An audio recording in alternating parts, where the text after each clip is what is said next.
Hi guys, it's me Chazza HD and welcome today to the race watch-along for the 2018 Singapore Grand Prix. And hopefully you guys in the chat right now and for the people who are watching are doing very well after yesterday's qualifying. What an exciting qualifying it was.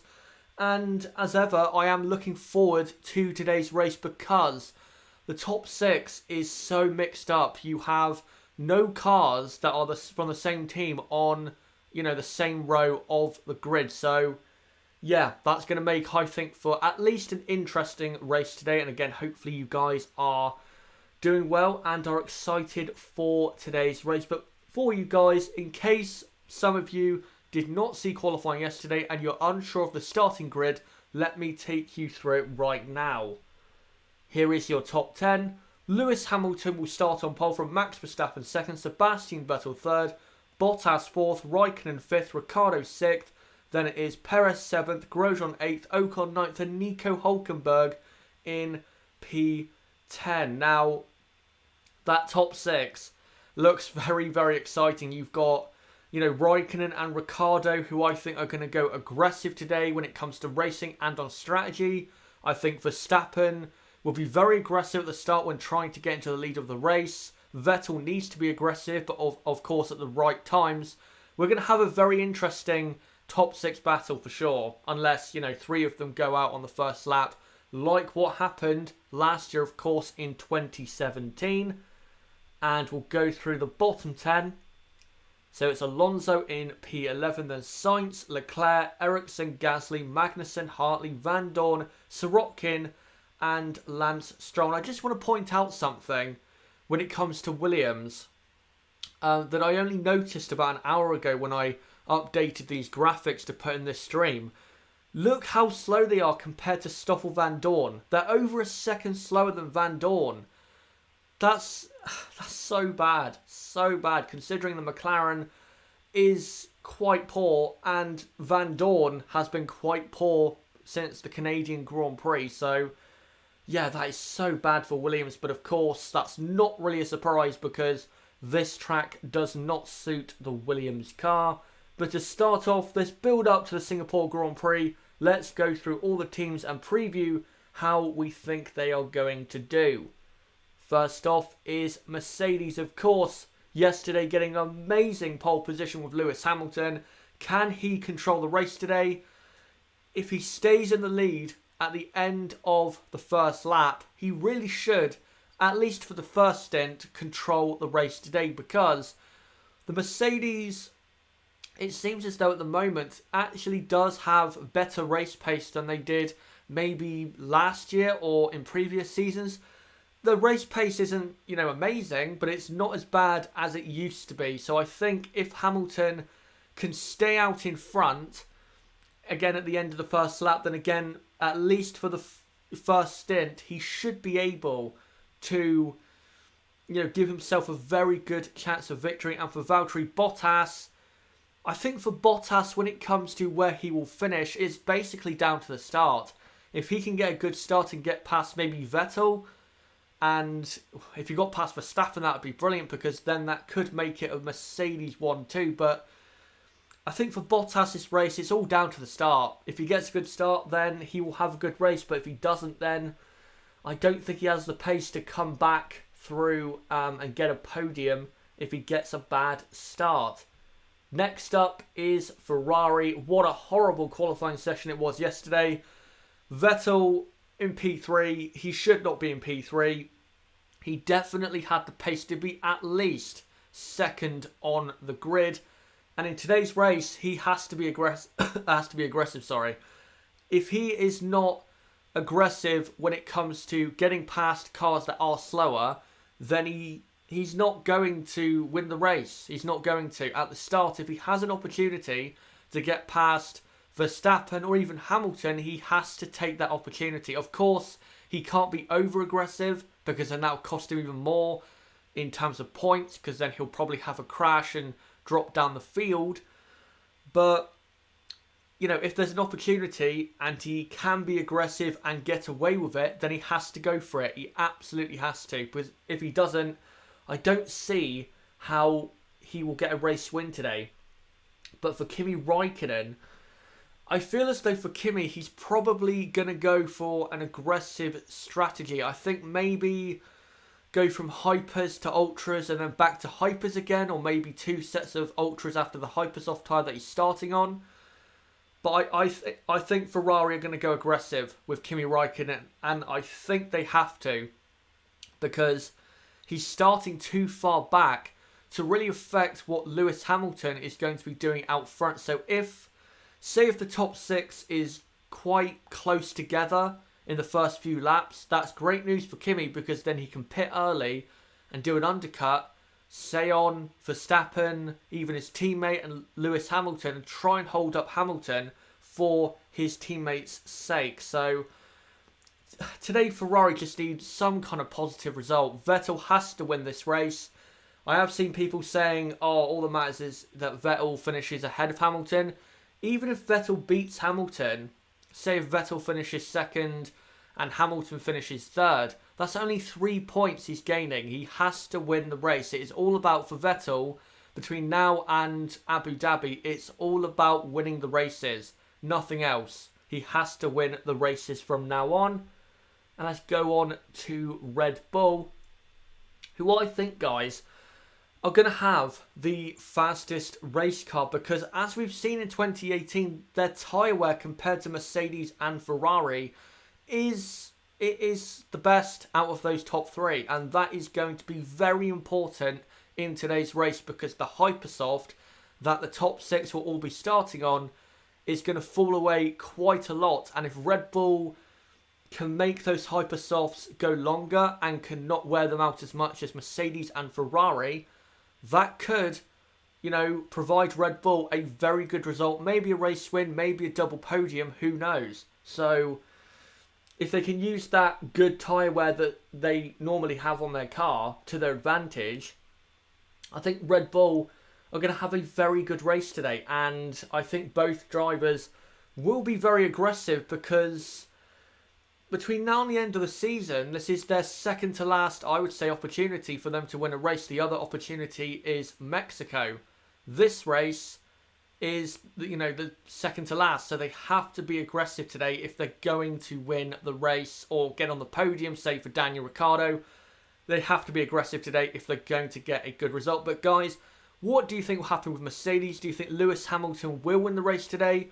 What do you think Ferrari need to do today in terms of strategy and in terms of what result do they need, in your opinion?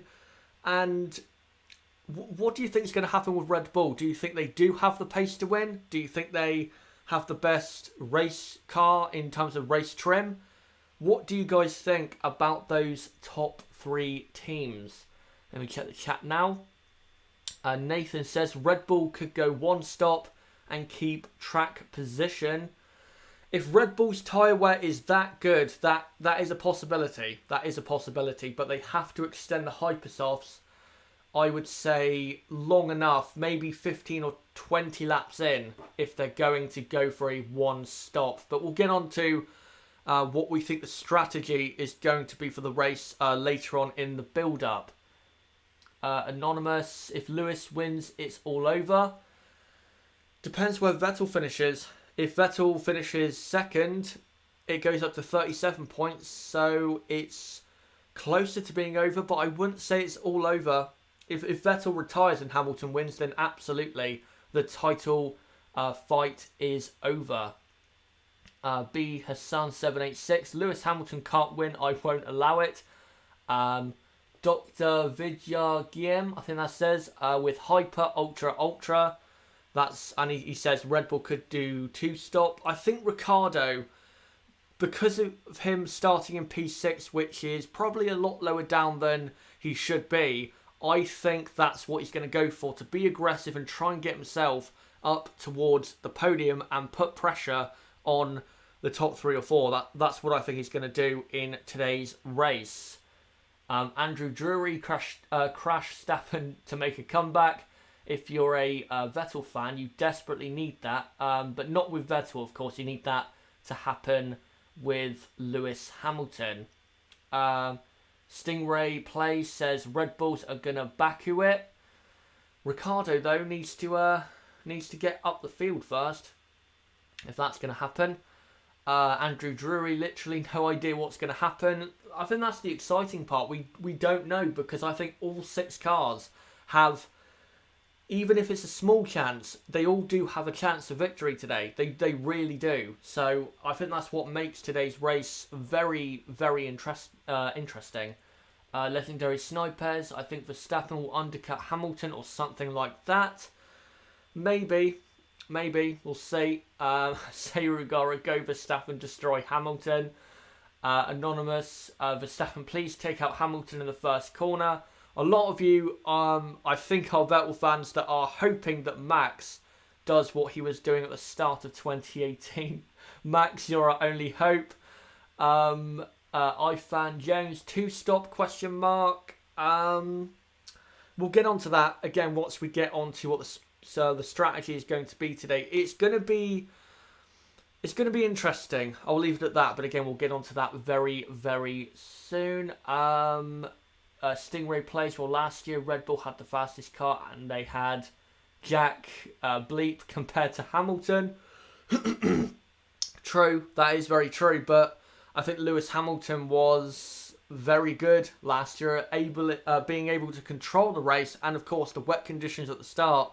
Lewis is probably the best on the grid in those wet conditions. B Hassan 786. Sorry, Seb tactically not getting pole, so he doesn't start next to Max like last year.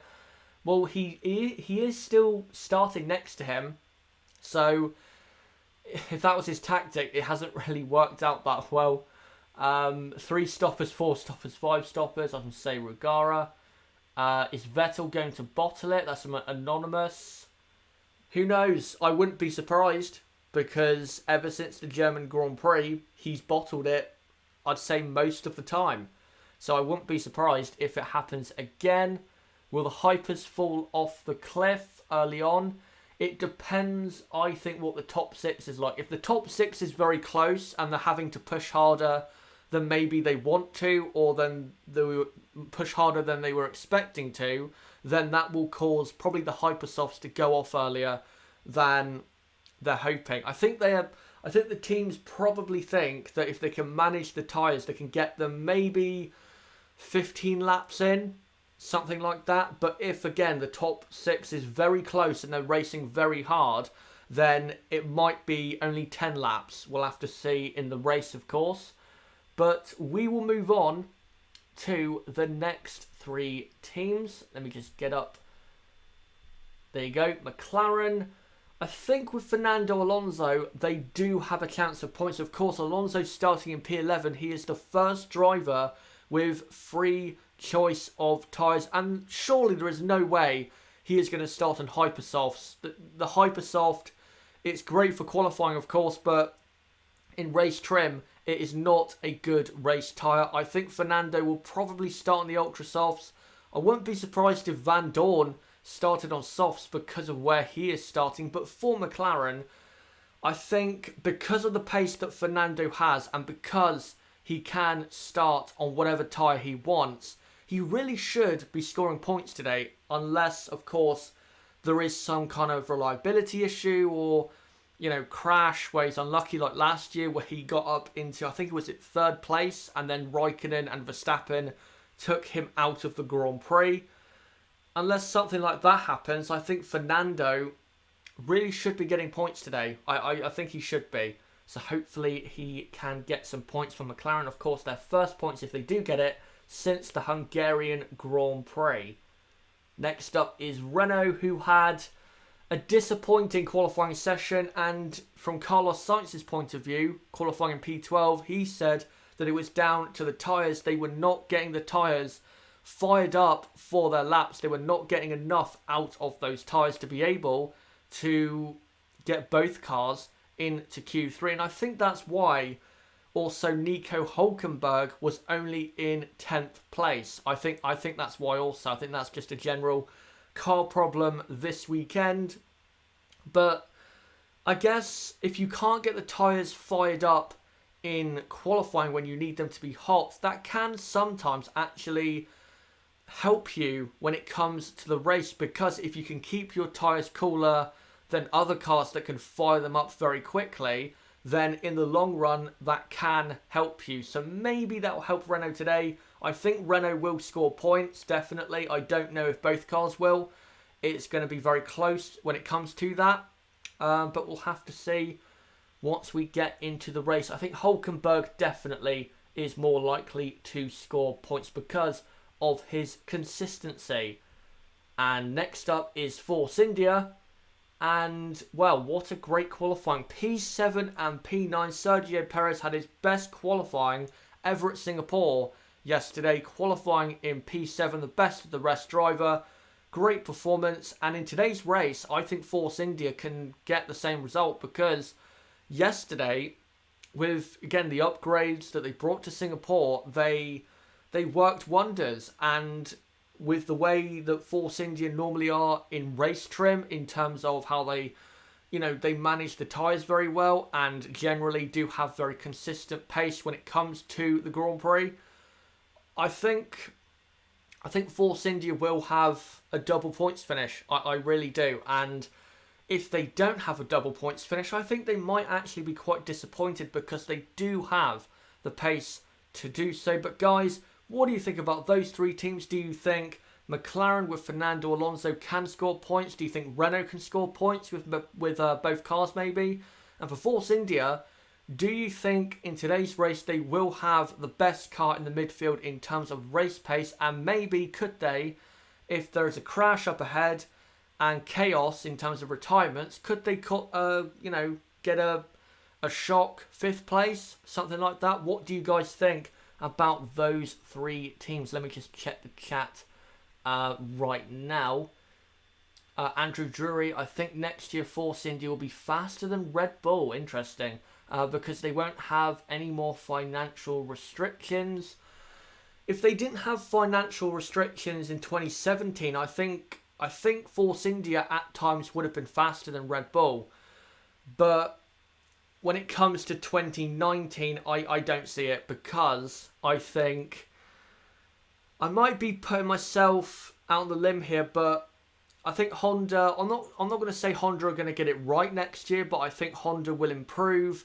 And I think Red Bull and Honda, they won't work massively well in the first year, but I think it will be a semi-successful year for Red Bull. So, no, I don't see it. I don't see it. I don't think Force India next year will be best of the rest in the midfield. I think if Renault can hold on to 4th, I think Renault will build on that and will pull away from the rest of the midfield. Of course, with Daniel Ricciardo being in the car next year, they're going to have extra pace in that car. Anonymous, Singapore is the endurance race, for the F1 cars.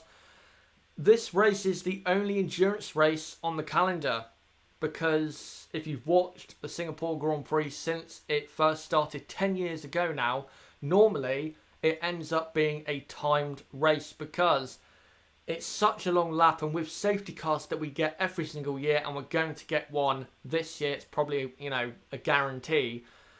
It ends up being a timed race because it takes so long, especially on the safety car, to get around the entire lap. You're wasting quite a lot of time. So, yeah, it is. It's an endurance race. It's very hard on the physical body of these drivers and very hard on the cars as well. Because, of course, it is very, very hot and humid at Singapore in the evening. Serugara, Renault will be number 3 next year. I don't think they will. I wouldn't be surprised if they weren't too far off Red Bull and could cause them some troubles. But I think Renault will be clearly 4th next year. I think they'll pull away from the rest of the midfield. Kind of like Force India did at times in 2017. I think that's what Renault are going to be doing in 2019. Anonymous, that McLaren will most likely retire because of the bleeping Renault engine. Most likely, that's just the way McLaren's and Fernando Alonso's luck is. Legendary Snipers, McLaren are becoming Reclaren because of the Renault engine. Anonymous, what do you think about the 2021 concepts, Chazza? I did a review on them in my practice review. If you haven't checked that out, go and check that out on the channel. In my practice review for Singapore, we went through it and we showed the picture on screen of the concept. Now, the cars, they're definitely interesting looking. I like more the side pods and the rear end of the car and how it looks more than the front wing. I don't like how the front wing looks. I think the front wing looks quite ugly actually. But if it provides great racing, then I don't care. I honestly don't care. If it provides great racing, I do not care how ugly the front wing looks. How is the weather? From what I'm seeing, it's dry, but I did see a radar saying that there was a threat of rain, so maybe we'll get some, who knows. Say Regara, I just don't trust Honda. Yeah, I see your point. Honda, we thought in 2017 with McLaren would get it even more right than 2016 in terms of making improvements, and of course they fell back. So yeah, it's not out of the realm of possibility that Honda could get it wrong next year. Of course, that could happen again. But we'll go on, guys, to the next four teams. Williams, nothing to say. Toro Rosso, their pace this weekend really has been poor, considering this track should suit the Toro Rosso car. No real excuse in my opinion, because we know that this car aerodynamically is good. Look at the Hungarian Grand Prix. Look at Monaco. Tracks where you need good aero. They were very, very quick, especially with Pierre Gasly. And they just, here in Singapore, practice and qualifying, they just haven't shown any pace at all. So, yeah, very, very disappointing from Toro Rosso. And hopefully they will get their act together for the coming up races. I don't know which race coming up they're actually going to be good at, because the back end of last year they were very poor at those tracks. So I'll have to see what happens at the remaining races for Toro Rosso. Haas, I think with Romain Grosjean, they have a very good chance of scoring points and closing down Renault. The gap is 10 points to Renault in the constructors, between 4th and 5th, between Renault and Haas. So I think Haas, if they have a good start to the race and Renault don't have one or remain in the same position, then I think Haas should end up, yes, closing down the gap by 3 or 4 points. They should score points with Romain Grosjean. I don't think Kevin Magnussen will score points because he hasn't had the pace this weekend, despite, qualifying P16, basically because he wasn't out on the track to do a lap. And if he was, he would have got through, I think. But he hasn't had the pace anyway, so I think for Magnussen, he's probably going to end up finishing in 12th or 13th. I'd be very surprised if he got into the points. But again, for Haas, it's all about closing down Renault, because even though I said in my qualifying review, which by the way is in the description if you want to check that out, I think I said in that qualifying review that Force India, for example, they're making so much progress, they might be able to catch Haas and Renault.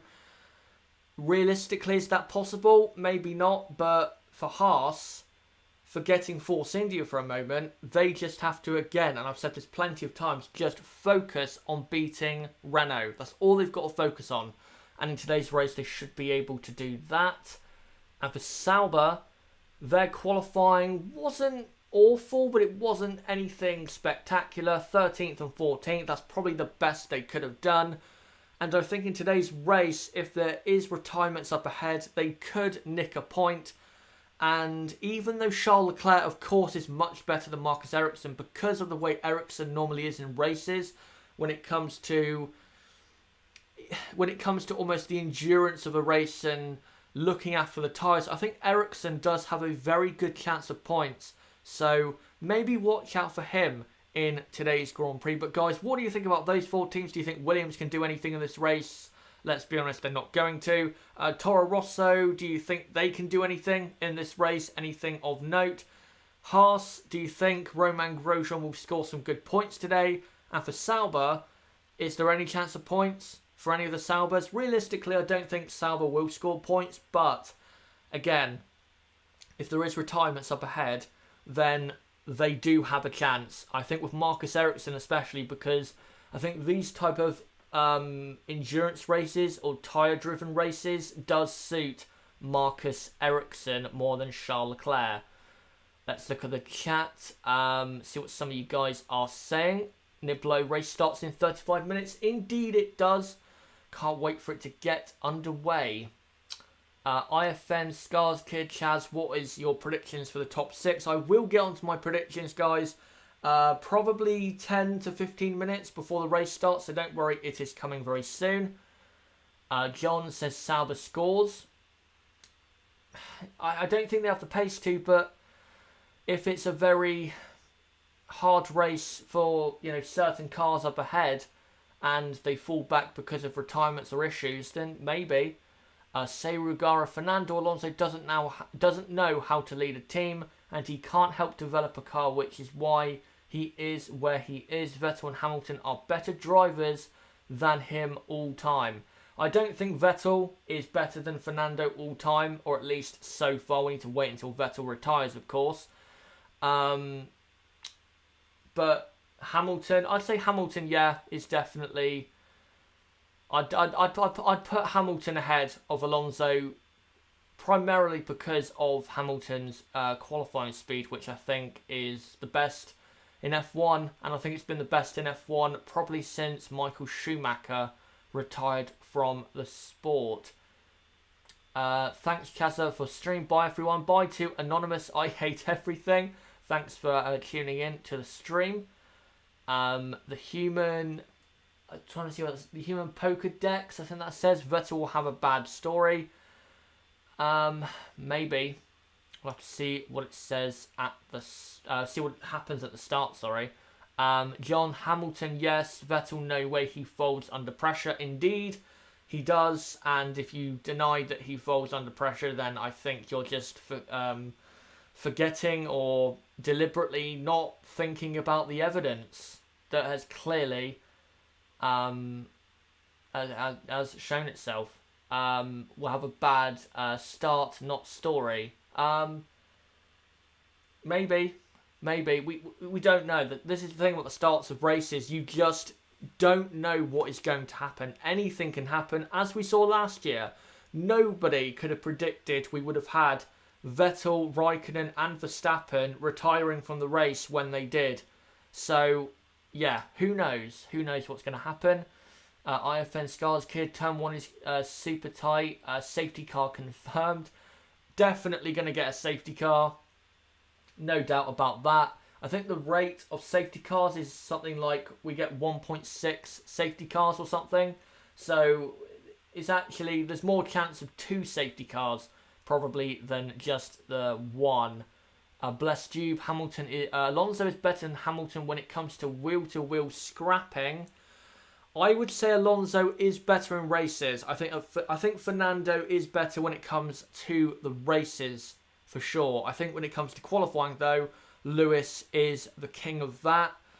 And I was actually thinking about this last night, and I don't know what you guys think, but I think Fernando Alonso, when it comes to, say, Michael Schumacher, is a lot closer to him in terms of just the way he was than I actually thought. Because if you actually look back, Michael was very good when it came to qualifying, of course. He had, for quite a long time, the record amount of pole positions until Lewis Hamilton took that away from him.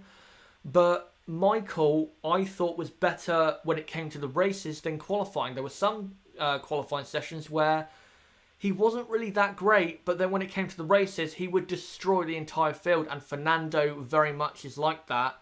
And when it comes to Lewis, he's like Senna. Very, very quick in qualifying.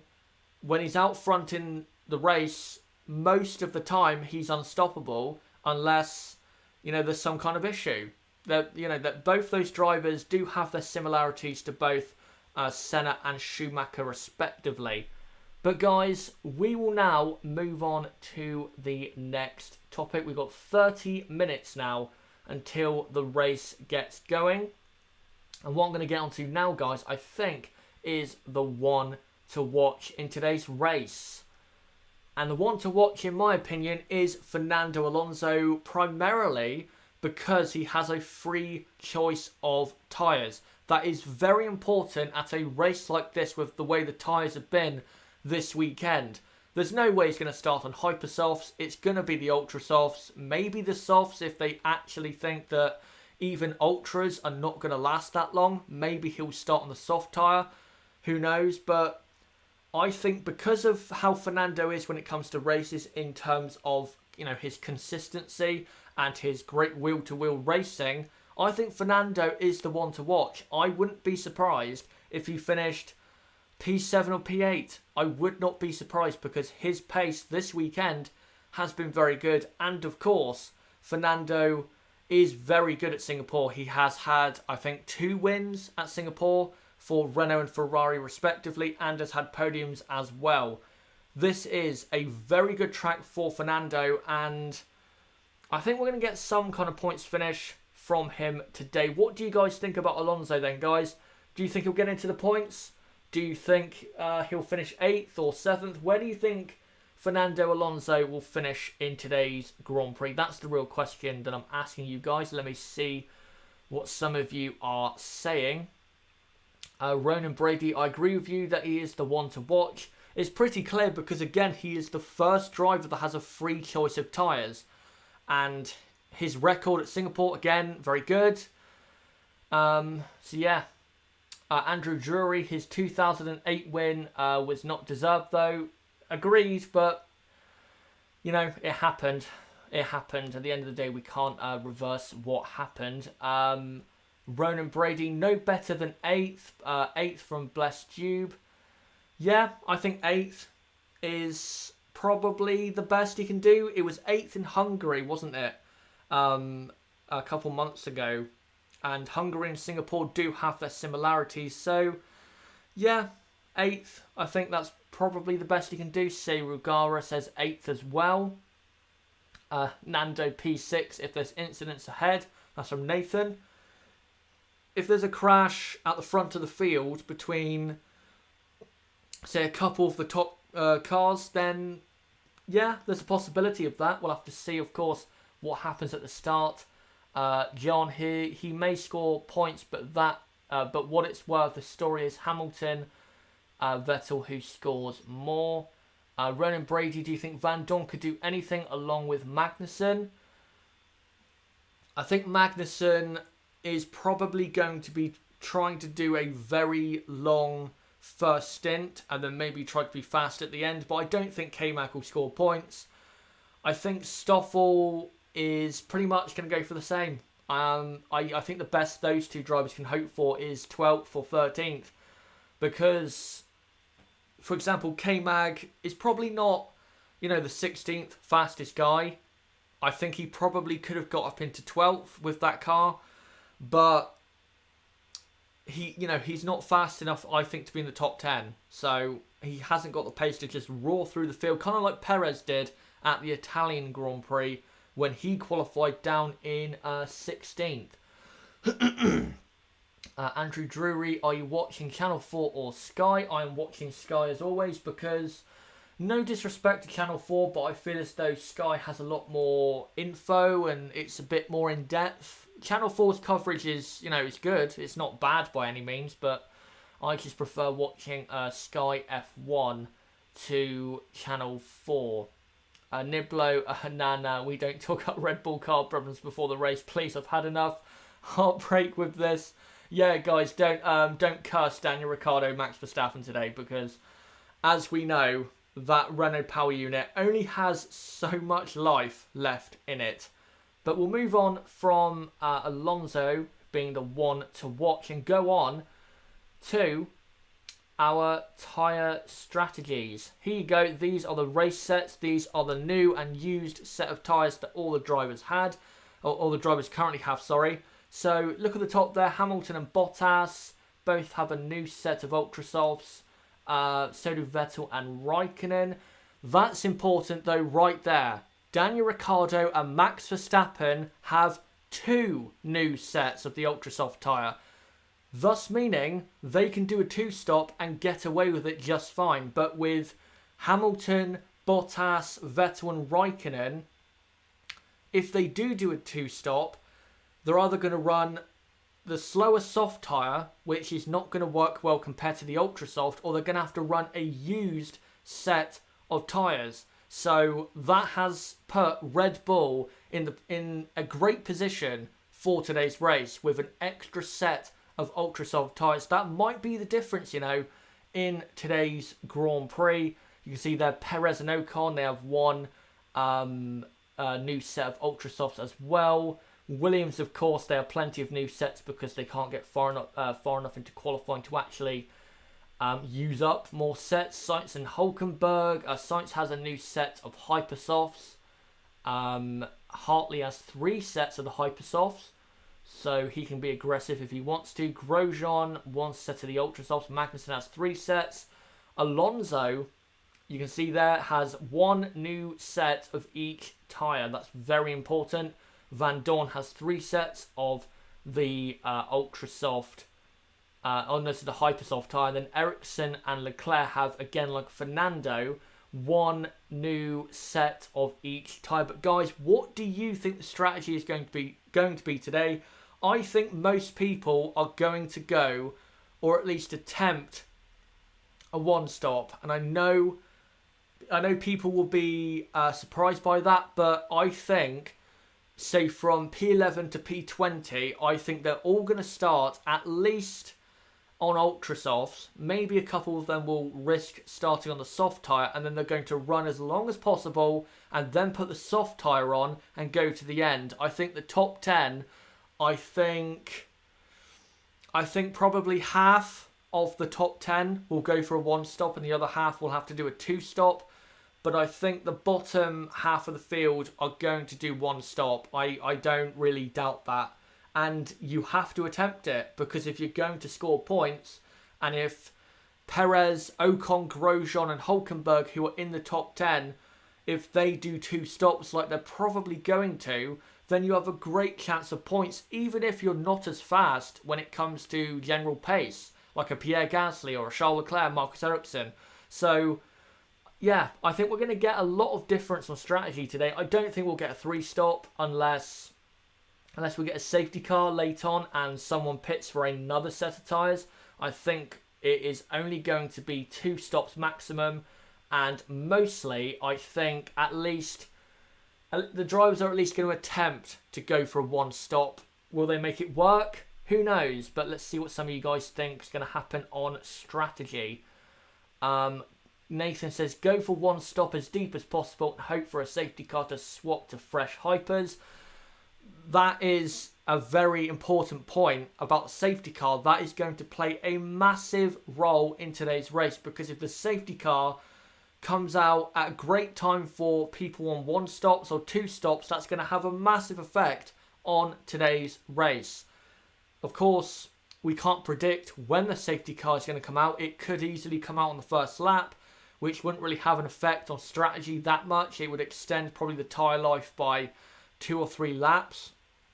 But if it comes out, say, lap 17 or 18, it's going to have a massive effect, because if people on 2-stops then pit and people on 1-stops maybe stay out, then there's a lot of traffic for certain cars to get through. Niblo, they will try to push for 1-stop though, but should be a 2-stop. It should be a 2-stop, but again, I think most of the field is going to, again, at least attempt a 1-stop in today's race. Ronan Brady, hopefully hyper and ultra soft with 2-stop, but it won't be. I think a 1-stop is what people are really trying to go for today. Beacon F1, what are your predictions? I will get onto those probably in about 10 minutes. We're now 20 minutes away from the race start. So yeah, probably in about 10 minutes time I'll get on to who I think will win today's race and complete the podium. Just looking for some more things about strategy. Legendary Snipers, how many laps can the softs go? The softs can probably do, I'd say, 75% of the race.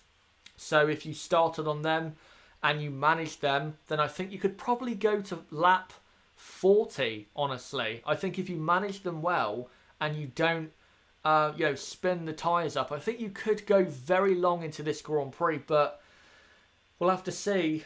We'll have to see who starts on softs, if anyone, because I have heard that some teams think that the soft tyre is very unfavourable. But if they're going to do a one-stop, they're going to have to use it because it's going to pull them into a one-stop if they want to do that. Ronan Brady, I think your optimism is getting the better of you in thinking two-stop over one. Okay. Beacon F1, is Hamilton starting on hypers? Yeah. As Niblo confirmed, top 10 are all on hypersoft. That's going to make for an interesting strategy for those top 10 drivers. But I'll move on from that and go on now, guys, to the best places to pass at Singapore. Of course, Singapore, very hard to overtake, but you can, if you're close enough and fast enough, pass here at Marina Bay.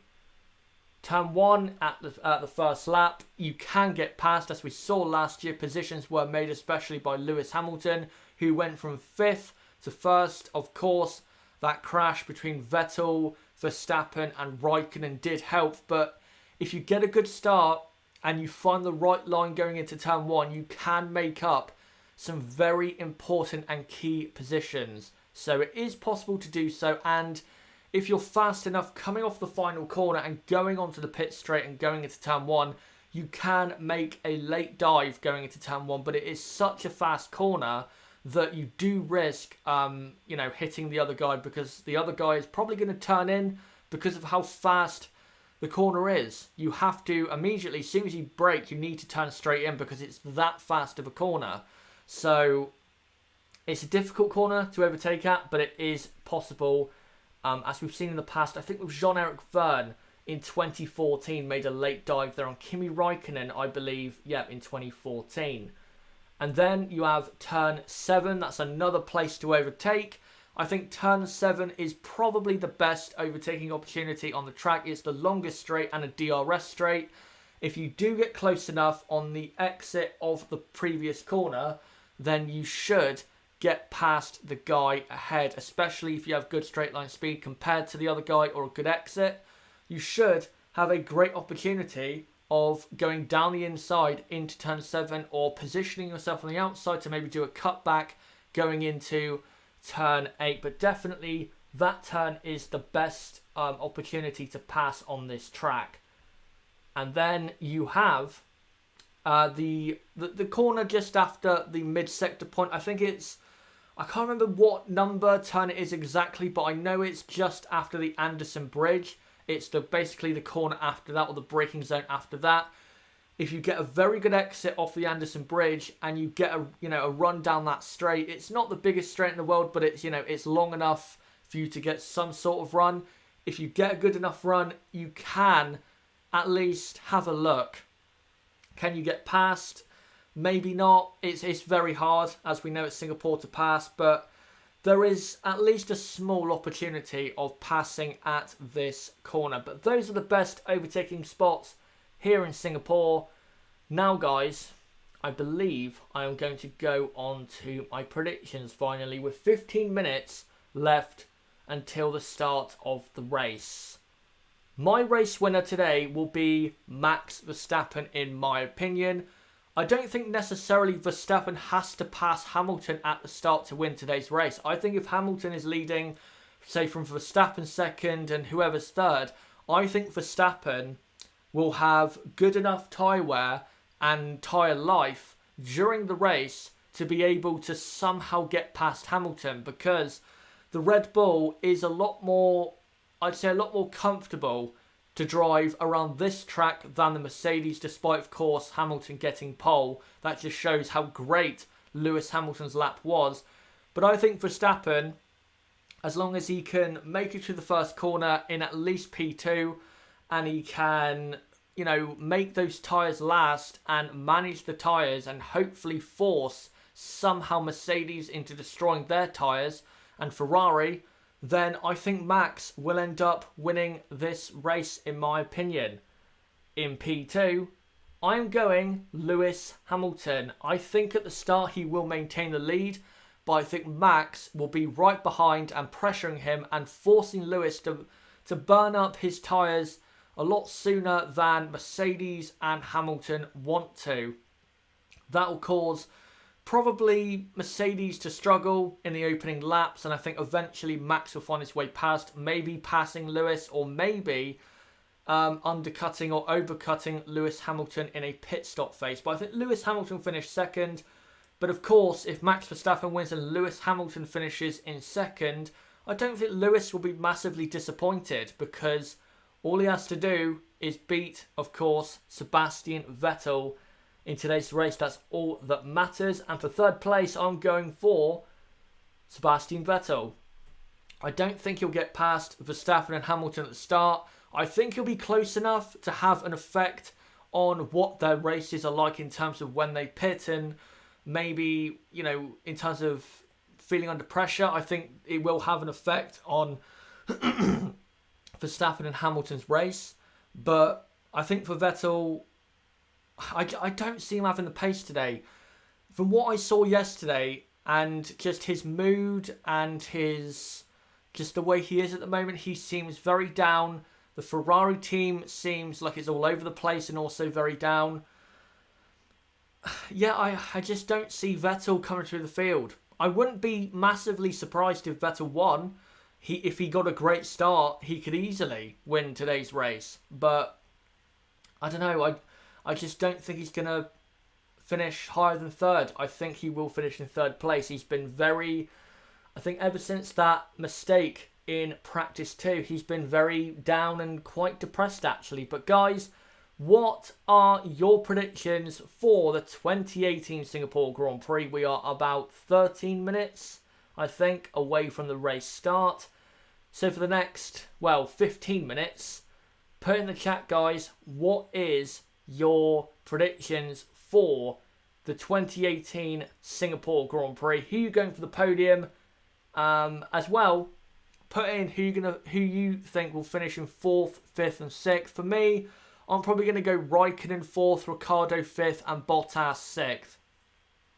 That's what I'm going to go for 4th, 5th and 6th. Ronan Brady, did you read Mark Hughes' column about Vettel and the management? I did, actually, I did.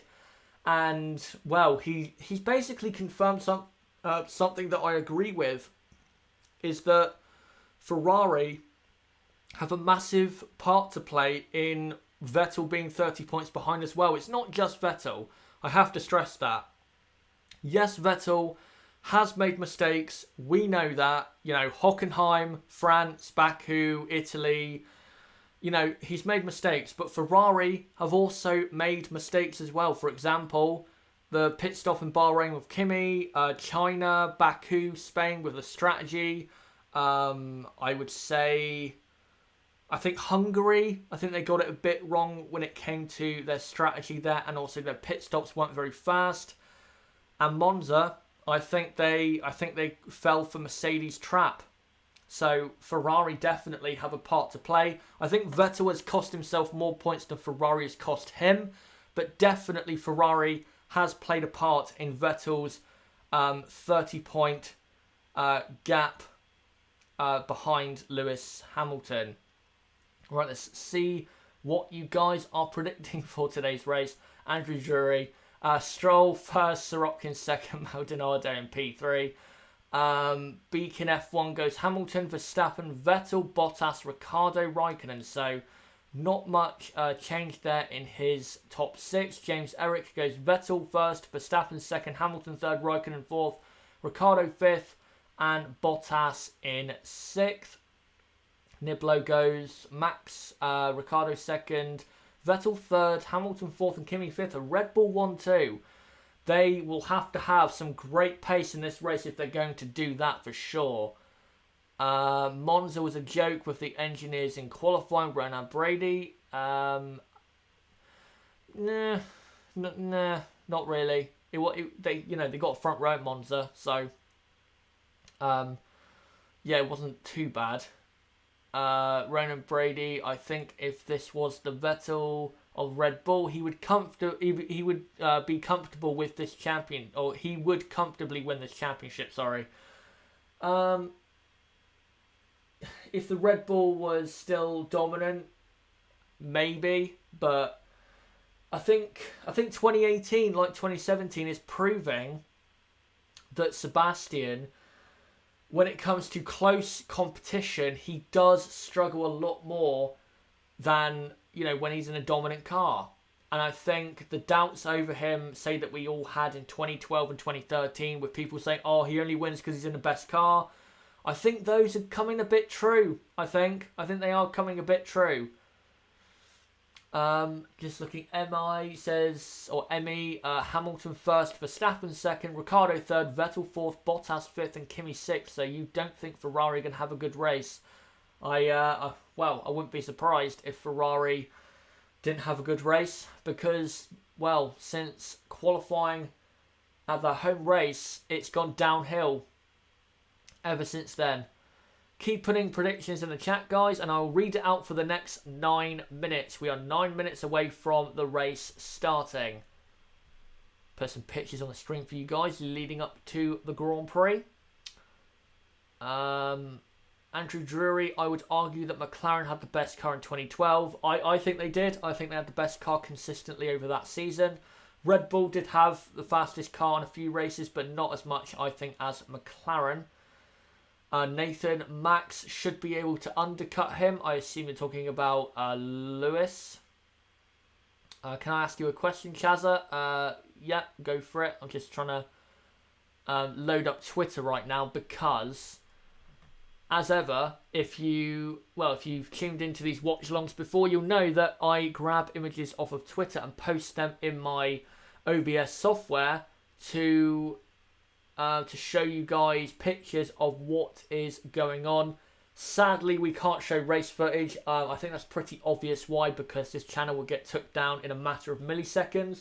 So, yeah, this is what we have to do, I'm afraid. But I will say, though, for the Russian Grand Prix, there will be, in a way, a timing system that I have, I am going to be bringing to the watch-alongs. It's not going to be every single lap type of timing, but say every 5 to 10 laps, I will have an updating timing screen that I'm going to operate. And then hopefully from there, it will improve in terms of how quickly I can update that timing screen for you guys, so we can enjoy the race better when it comes to knowing what's going on. Right, just load up Twitter now. Keep putting in the chat, guys, who you think's going to win the 2018 Singapore Grand Prix. And also, guys, don't forget to subscribe either on the bottom right of the screen or click on my channel name or click in the link in the description that goes to my channel page. Like this video, comment down below what you thought of the 2018 Singapore Grand Prix. Of course, right now we don't know what has happened yet, but comment below what you thought of this Singapore Grand Prix. Don't forget to join our Discord server. There's a link below down in the description to the server. Make sure you go and join that. Some great guys over there in the Chazza HD F1 community as well. Follow me on Twitter and also check out my website to keep up to date with the channel and when I'm uploading and when I'm doing stuff in general. So don't forget to do those things to keep up to date with what I'm doing. Right, again, guys, keep putting in the chat what you think is going to happen for the 2018 Singapore Grand Prix. Put a picture there of the Ferrari of Kimi Räikkönen. What is your predictions for the 2021 Monaco Grand Prix? I'm probably not going to answer that because, obvious reasons. We don't know what's going to happen. Fish Lips, how many laps will the hypers last, do you think? 15, I think. I think that's what the teams are going for. It's probably 15 laps on hypers. And then ultras will probably take them, if they pit for ultras, that will probably take them near to the end of the race. But I think if you're going to do a one stop and you're starting on hypersofts, then you probably need to go to the soft tyre straight from the hypersoft. Nathan, do you know the overtake delta? With the way it is in F1 right now, it's probably like a second to a second and a half. Because cars at the moment just cannot follow each other, which is a sad situation, of course. Ari Sumali, I think that says. Sorry if I've got your name wrong. Is McLaren overrated? In terms of, well, in what way do you think they're overrated? In terms of what they're doing this season, or what do you think in terms of what they're doing this season compared to what they thought they were going to be doing this season? Yeah, they are. And he also asks, is McLaren Williams in a bad management situation? Absolutely. Lots of changes need to be made to the management of those two teams if they're going to be successful in the future. But for Williams, it looks as though they're going further and further down the rabbit hole. Just looking for some more predictions about the this Grand Prix. Keep putting predictions in, guys, for the 2018 Singapore Grand Prix, and I will read them out. As we are, how many minutes? 4 minutes away from the race starting. I really cannot wait for this race. I can't, because, again, the prospect of 6 cars going for the race win, that is very, very intriguing. 6 cars going for the race win, that's what F1 should be. If you're going to have a top 3, clearly ahead of the rest of the field, then at least have the top 3 teams always going for the race win. And, well, it's great to see that we're going to have that in today's race. Again, keep putting predictions in the chat. It's an hour earlier back than usual. That's what Niblo just said in the chat. It is normally the European races or European times. It takes place at 2:10, but today it's 1:10. I think the Russian Grand Prix is 12:10 in the UK. So, yeah, it's getting earlier and earlier. And then, of course, at the Japanese Grand Prix, it will be probably 6 o'clock in the morning, I think it is, for that race. Nathan, Kimi might get Bottas off the line. Ferrari has a better takeoff. It does. But Kimi is not exactly the greatest, at getting the car off the start line and getting past people. Not the greatest at that. James Eric, I love the shots of Singapore at night. I do as well. It's one of the best visual events, I think, in sport. You might think I'm a bit ridiculous saying that, but it's ridiculously nice looking, this part of the world at night. Niblo, 2 p.m. in the afternoon for Japan. In Australia, yep, you're very lucky with that. We have to all get up at 6 a.m. for that race. But we are, 2 minutes away or 3 minutes away from the race starting. Keep putting your predictions in the chat, guys, for the 2018 Singapore Grand Prix. I'll post another picture. By the way, this is probably the best picture I've found from this weekend. I just love that. The sparks coming out of the back of the Red Bull. The Red Bull watching it on track with, obviously the floor being so low. With the sparks coming out, it looks so nice. It just reminds me again of the 1980s when we had, so much sparks coming out the back of those cars. I love seeing that, especially at a night race as well. It's great to see. But we're probably about, I'd say, 2 minutes away from race start. Yep, that picture. That's a Niblo. Yep, that is a picture from the Red Bull in qualifying. I think it's Max Verstappen. I think that's Max Verstappen. I'm not 100% sure on that, so don't quote me on that. I wonder what it would be like if NASCAR raced here. They would just be bouncing off the walls past the entire track. That's all they would be doing.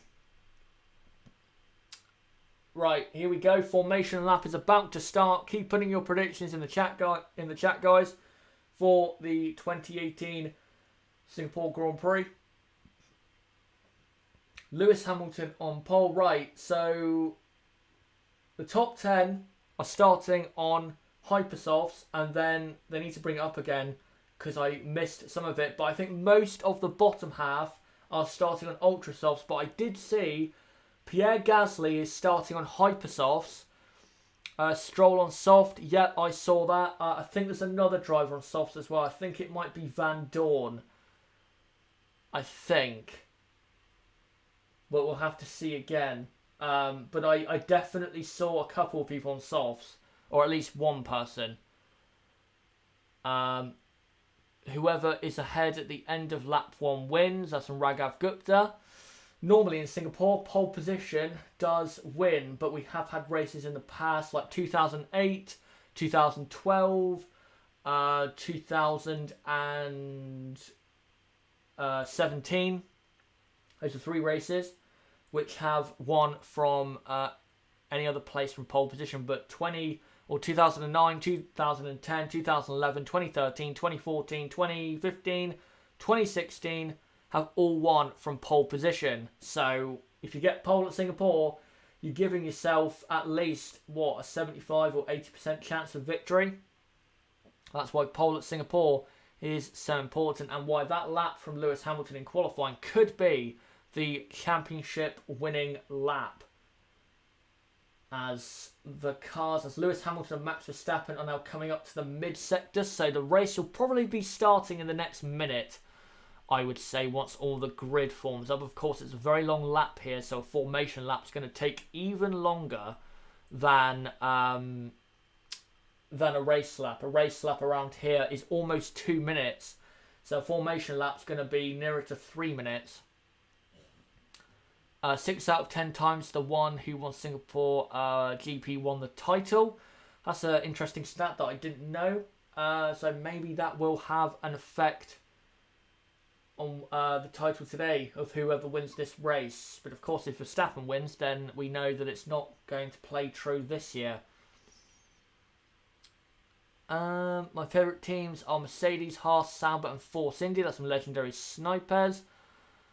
Force India I do like as a team. I think Force India have been one of the best performing teams of 2018. Just looking at something in the chat that I need to get rid of. Let me just yeah, there you go.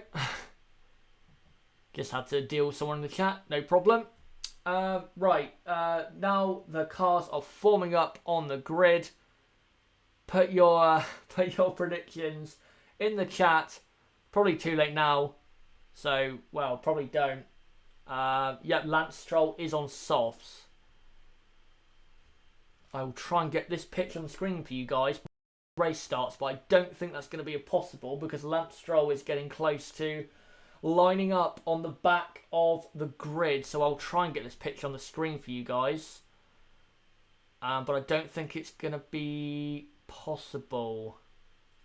No, it's not. I'll watch the start first. Here we go. 3 lights, 4 lights, 5 lights for the Singapore Grand Prix. Lights out and away we go. And who has got a good start? Sebastian Vettel has got a good start. Will he go round the outside of Max Verstappen? Vettel goes, is he going to go around the outside? No, he doesn't. Verstappen keeps P2. There's lockups behind. No accidents in turns 1, 2 and 3. That's quite a surprise. Oh, big contact there. That's going to be a safety car. Who is that? Is that Ocon in the Force India? That's going to be a safety car. And Vettel is trying to pass Max Verstappen here. And he gets past, does he? Yes, he does. But Max Verstappen is going to go down the inside. Vettel claims the position. Safety car has come out.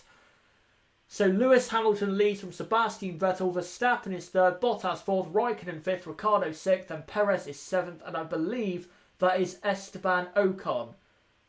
It is. Car 31, Esteban Ocon, out of the Singapore Grand Prix. That was quite a big accident on the exit of turn 3. I would like to know, though, was Vettel's pass fully legal on Verstappen? Was there a yellow flag on that or not? Let me just look what happened here with Ocon. And, oh, it was Perez. Perez knocked his teammate out of the race. That's not going to go down well at Force India. They need to score points to catch McLaren. And Perez has pushed Ocon into the wall. I don't know if Perez should get a penalty for that or not. Because I don't think Perez knew he was there. We'll have to see some more replays on that, I think. But safety cars come out. Of course, a safety car would come out at Singapore. I said that F1 made it through turns 1, 2 and 3. But, well, Ocon, of course, did not. Right, I'll get a picture on the screen for you guys. This is the formation lap. I'll get a picture of Ocon's accident on the screen very soon. But what did you guys think of the race start? I'll post another picture of the race start. Not the Ocon crash, but the run down to turn 1. Vettel getting a very good start straight off the line, but he couldn't get past Verstappen at turn 1 because it's a short run down to turn 1, but got past going down to turn 7. As I said, turn 7 you can get past other cars. Here you go. That's the start of the Singapore Grand Prix. Vettel eventually getting past. Yeah, just looking at the chat now. Really important move from Seb. That's from James Evans. That was very important. He had to get that move done. If he didn't, then, well, he would be in for a very long, hard race that probably wouldn't bring him anything, major in terms of gaining points on Hamilton. Replay of the race start. Vettel immediately got a better start than Verstappen. And then tried to go around the outside. Verstappen went up the inside very aggressively. Vettel then had to cut back. There was a Haas there that jumped across the first corner, I believe. Yep, he did. It was Grosjean. Grosjean kind of got pushed out a bit by Ocon. Ocon goes round the outside. This is the thing, though. I don't know if Perez saw him or not. Because he might have been in his blind spot. I don't know. But, well, that's definitely going to affect what's going to happen in today's race in the midfield and the front of the field. What's happened at the start, then Sebastian Vettel got past Max Verstappen down into turn 7. Very, very nice move from Sebastian. With this type of aggressive move, this is what I mean by being aggressive at the right time. He was aggressive here at the right time. That's exactly what being aggressive, is at the right time. Doing a move like that. Vettel win chances now up to 60%. Yeah, probably, but we'll have to see what happens after the safety car comes in. Yeah, Ocon got pushed straight into the wall. And Fernando collected debris in his front wing, but I think it cleared. Just trying to look if anyone else got a particularly good start or bad start. But Ocon is out of the Singapore Grand Prix. They are deciding on who gets P2. That's from Raghav Gupta. Are they investigating that or no? Because there was a yellow flag out, but I thought the yellow flag was only out for that particular corner because of that incident. I didn't know, or I don't know if it was it out at the part of the track where Vettel passed Verstappen? I don't know. You guys need to let me know of that because, of course, I can't listen to the commentary because I need to do this live stream. Ocon's car is carried away. Bad luck for Ocon, yep, as Legendary Sniper has just said. And, yeah, I'll post a picture on the screen for you guys right now of Esteban Ocon out of the race. I think the race will probably get going in about 3 or 4 minutes time, I'd say. The end of the next lap, I think the race will get going. So here it is. Ocon on the outside of turn 3. I don't think there's anything that Esteban could have done. He tried to go around the outside, very ambitious, but I think he knew that he wasn't going to get through, so he kind of lifted off a bit. And then Perez hit him off into the wall. No yellow flag on Raphael's Boulevard. Or Raffles Boulevard, sorry. Okay. That means... Oh, what's that on Sirotkin's front wing? What is that? There's something on Sirotkin's front wing. I don't know what that is, but it looks very, very weird. It's like a circle-shaped object. Can't be a new aerodynamic device because it looks absolutely weird as hell. So what's happening? Scuderia D just woke up. Thanks for joining. Hamilton leads from Vettel. This is we're under a safety car right now. We are 3 laps into the race. Ocon crashing out at the start. That's why I have a safety car. Hamilton leads. Vettel is second. Verstappen third. Bottas fourth. Raikkonen fifth. Ricciardo sixth. Perez is seventh. Grosjean eighth. Alonso ninth. Very important for Alonso. I think he can get some good points from there. And then Sainz 10th. Hulkenberg 11th. Gasly 12th on his hypersoft tyres. Then Leclerc 13th. Ericsson 14th. Magnussen 15th, Hartley 16th, just watching another replay of the start. I'll get through the rest of the field. I think it's Van Dorn 18th. Oh no, Sirotkin 18th. And then Van Dorn 19th, Stroll last. That's what's on Sergei Sirotkin's front wing. That looks like it's a part of the wheel that's fell off Ocon's car.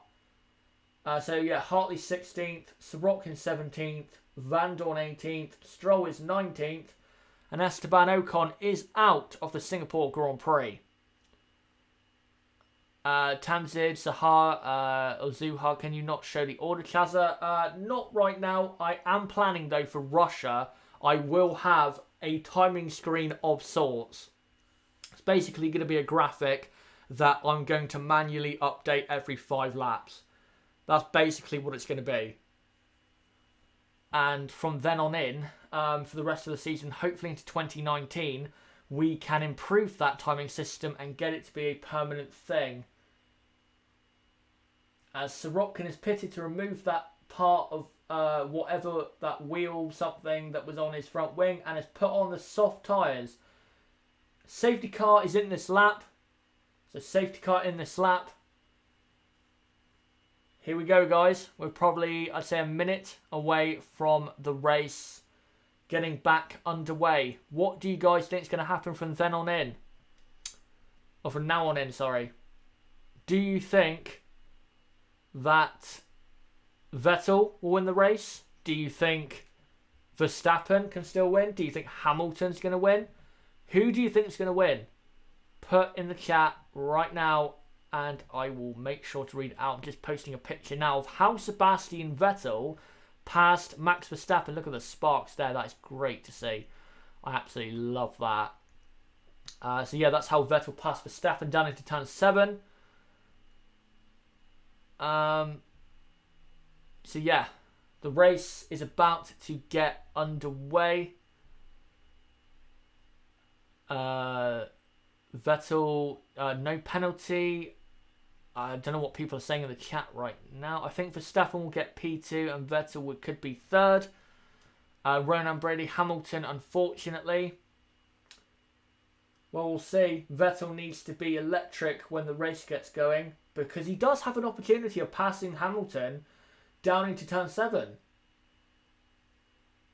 We know that the Ferrari in a straight line is the best in F1 now. So if he gets a good enough run, he has an opportunity. And as Hamilton let it go, yes, he has. So Lewis Hamilton has let go of the trigger, and now the race is back underway. And they go through the final corner. Hamilton has a very good lead here at the end of lap, at the beginning, I think, of lap 4. So Hamilton leads, Vettel second, Verstappen third, Bottas fourth, Raikkonen fifth, Ricciardo sixth, Perez is 7th, Grosjean 8th, Alonso 9th, Sainz is 10th, Hulkenberg 11th, Gasly 12th, Leclerc 13th, Ericsson 14th, Magnussen 15th, Hartley 16th, Van Dorn 17th, Stroll is 18th, Sirotkin 19th, and Esteban Ocon, of course, is out of this race. Racing is back underway. Hamilton leads by 2nd from Sebastian Vettel. And then Verstappen is in 3rd, having to hold back a bit. Valtteri Bottas and Kimi Raikkonen. Where is Red Bull's pace on this restart of the race? No penalty is confirmed, by the way, for Vettel. Okay. Oh, Perez didn't get a penalty. Okay. Thanks for letting me know that, guys. I don't think it was a penalty. I think Perez didn't quite see him, so I think it was just a racing incident. So, yeah, that's all well and good. Obviously, Ocon, though, will be disappointed in that. Hamilton leads by 1.2. Verstappen is already closing back in on Vettel. Verstappen's within a second of Vettel, and Vettel is outside of a second behind Hamilton. Very close between the top 6 on this opening lap after the safety cars come in. It doesn't look like any of the cars are saying spreading out in that top 6 like it normally does, which is very nice to see. It looks as though we're in for a very close, hard, long race. Exactly what we want to see. Perez as well, pulling away in P7, doing very well there. But Hamilton leads by 1.1 seconds. Verstappen third. Then Bottas. Bottas is only about half a second behind Verstappen. And Verstappen's not too far behind Vettel. Hamilton doing well. Hamilton is doing very well. Vettel, though, is close enough to give Hamilton some trouble if Lewis does have issues with the tyres.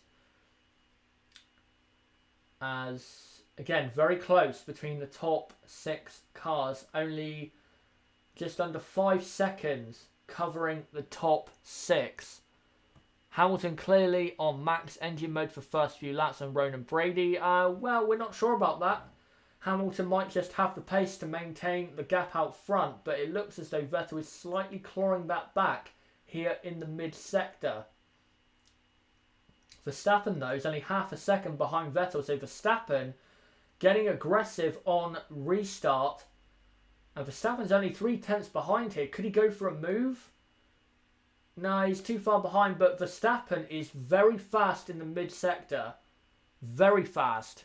If Verstappen can get a bit close in the mid-sector and force Vettel to move offline, then he has Sebastian exactly where he wants him.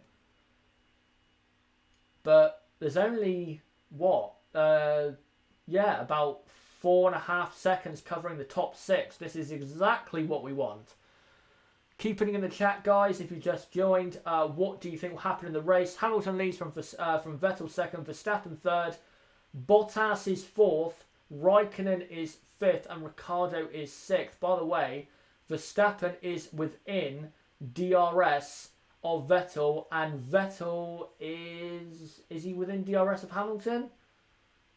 I don't think he is. No, I think Vettel is just, or maybe he's just inside. I don't know. Yeah, Vettel does have DRS. So Vettel will now close up down Raffles Boulevard. So Vettel now closes up to only 7/10 behind. We're going to get a very good race here, guys. This is closing up very nicely. The top 3 are separated by just 1.5 seconds on lap 7 out of 61. So sorry, guys, if I don't concentrate on the midfield, but there's a great battle in the top 6 positions. Again, only 5 seconds covering the top 6. It's not massively changing around. The pace is basically the same between the top 6. And Verstappen is... he's actually quite close on exit there, but Vettel will pull away on the straight because, of course, the Ferrari very fast in a straight line. But if Verstappen gets a sniff into turn 7 under DRS, then he can have an opportunity of getting past.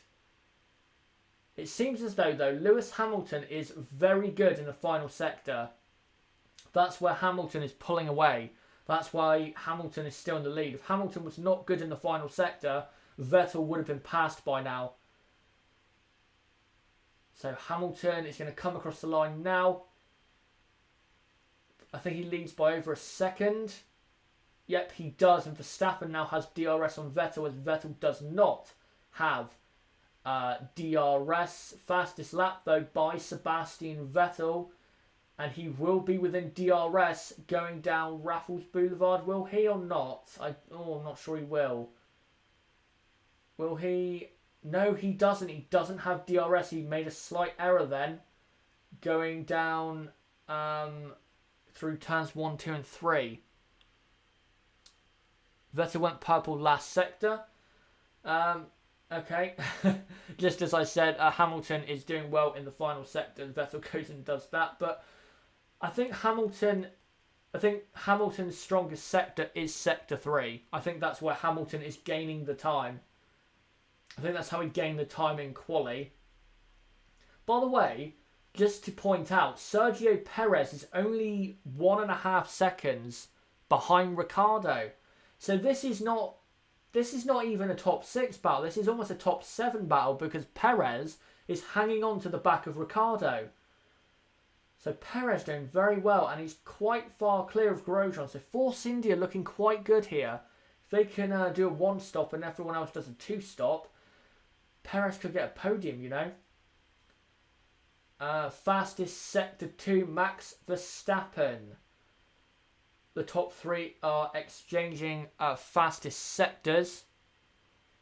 The gap of Vettel and Hamilton, that's a legendary snipers. It's currently 1.5 seconds between Hamilton and Verstappen. Hamilton and Vettel, sorry, as they cross the line. Well, 1.4 now, and Verstappen is just under a second behind Vettel. Will Max pass or just cook his rears? That's from Nathan. Who knows? Who knows? It doesn't look like he's moving the car around massively, so I don't think he is. But he is trying, of course, to close up to Sebastian Vettel, as they just showed on the screen. The pit stop window is now open for people starting on the Hypersoft. So yeah, I'd say within the next 5 laps, we're going to get some pit stops, I think. It doesn't seem to me, though, that people are massively struggling, though. Daniel Ricciardo, though, I'd say, is struggling a bit. Perez is only 1.5 seconds behind. And Ricciardo is, 2 seconds behind Raikkonen?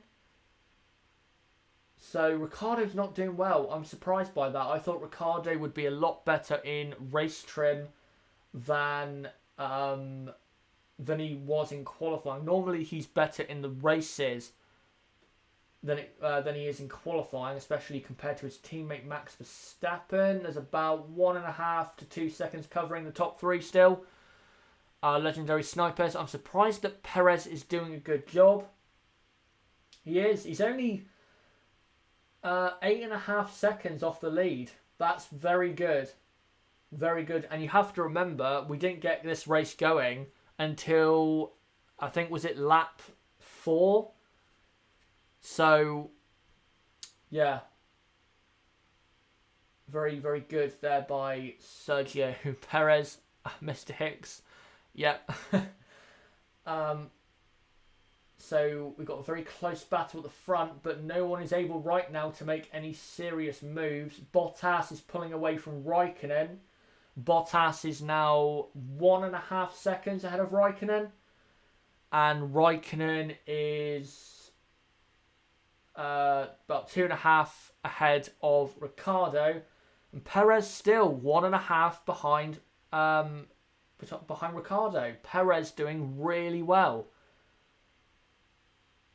Vettel just cannot get the gap below 1 second. If he does, and he can keep it with it under 1 second, I think Vettel has a great chance of winning the race.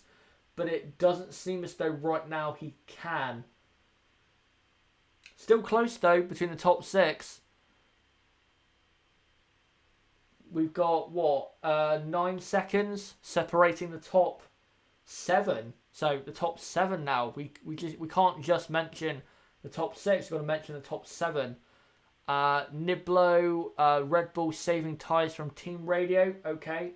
Verstappen, though, within a second of Vettel, so maybe he's starting to push on this lap. But if that's why Ricciardo is 2.5 seconds behind, then that would be totally understandable. Verstappen definitely closer to Vettel than Vettel is to Hamilton. Gets the DRS on the main pit on the pit straight. Closes up slightly. He's only 9 tenths behind. Is Max behind Vettel. Mr. Hicks, did you work out the light under the Toro Rosso? I saw your I think you said that yesterday about the Toro Rosso. I don't know. I honestly don't know what is going on with that. But it's Hamilton leading, from Vettel second, Verstappen third, Bottas fourth, Raikkonen is fifth, Ricciardo sixth, and Perez is seventh. By the way, Perez has now dropped 2 seconds behind Ricciardo, but is 5 seconds ahead of Grosjean. So Perez is way clear of his midfield rivals. I'm guessing that right now the top 3 are just managing tyres, because it's very tough on tyres, this track.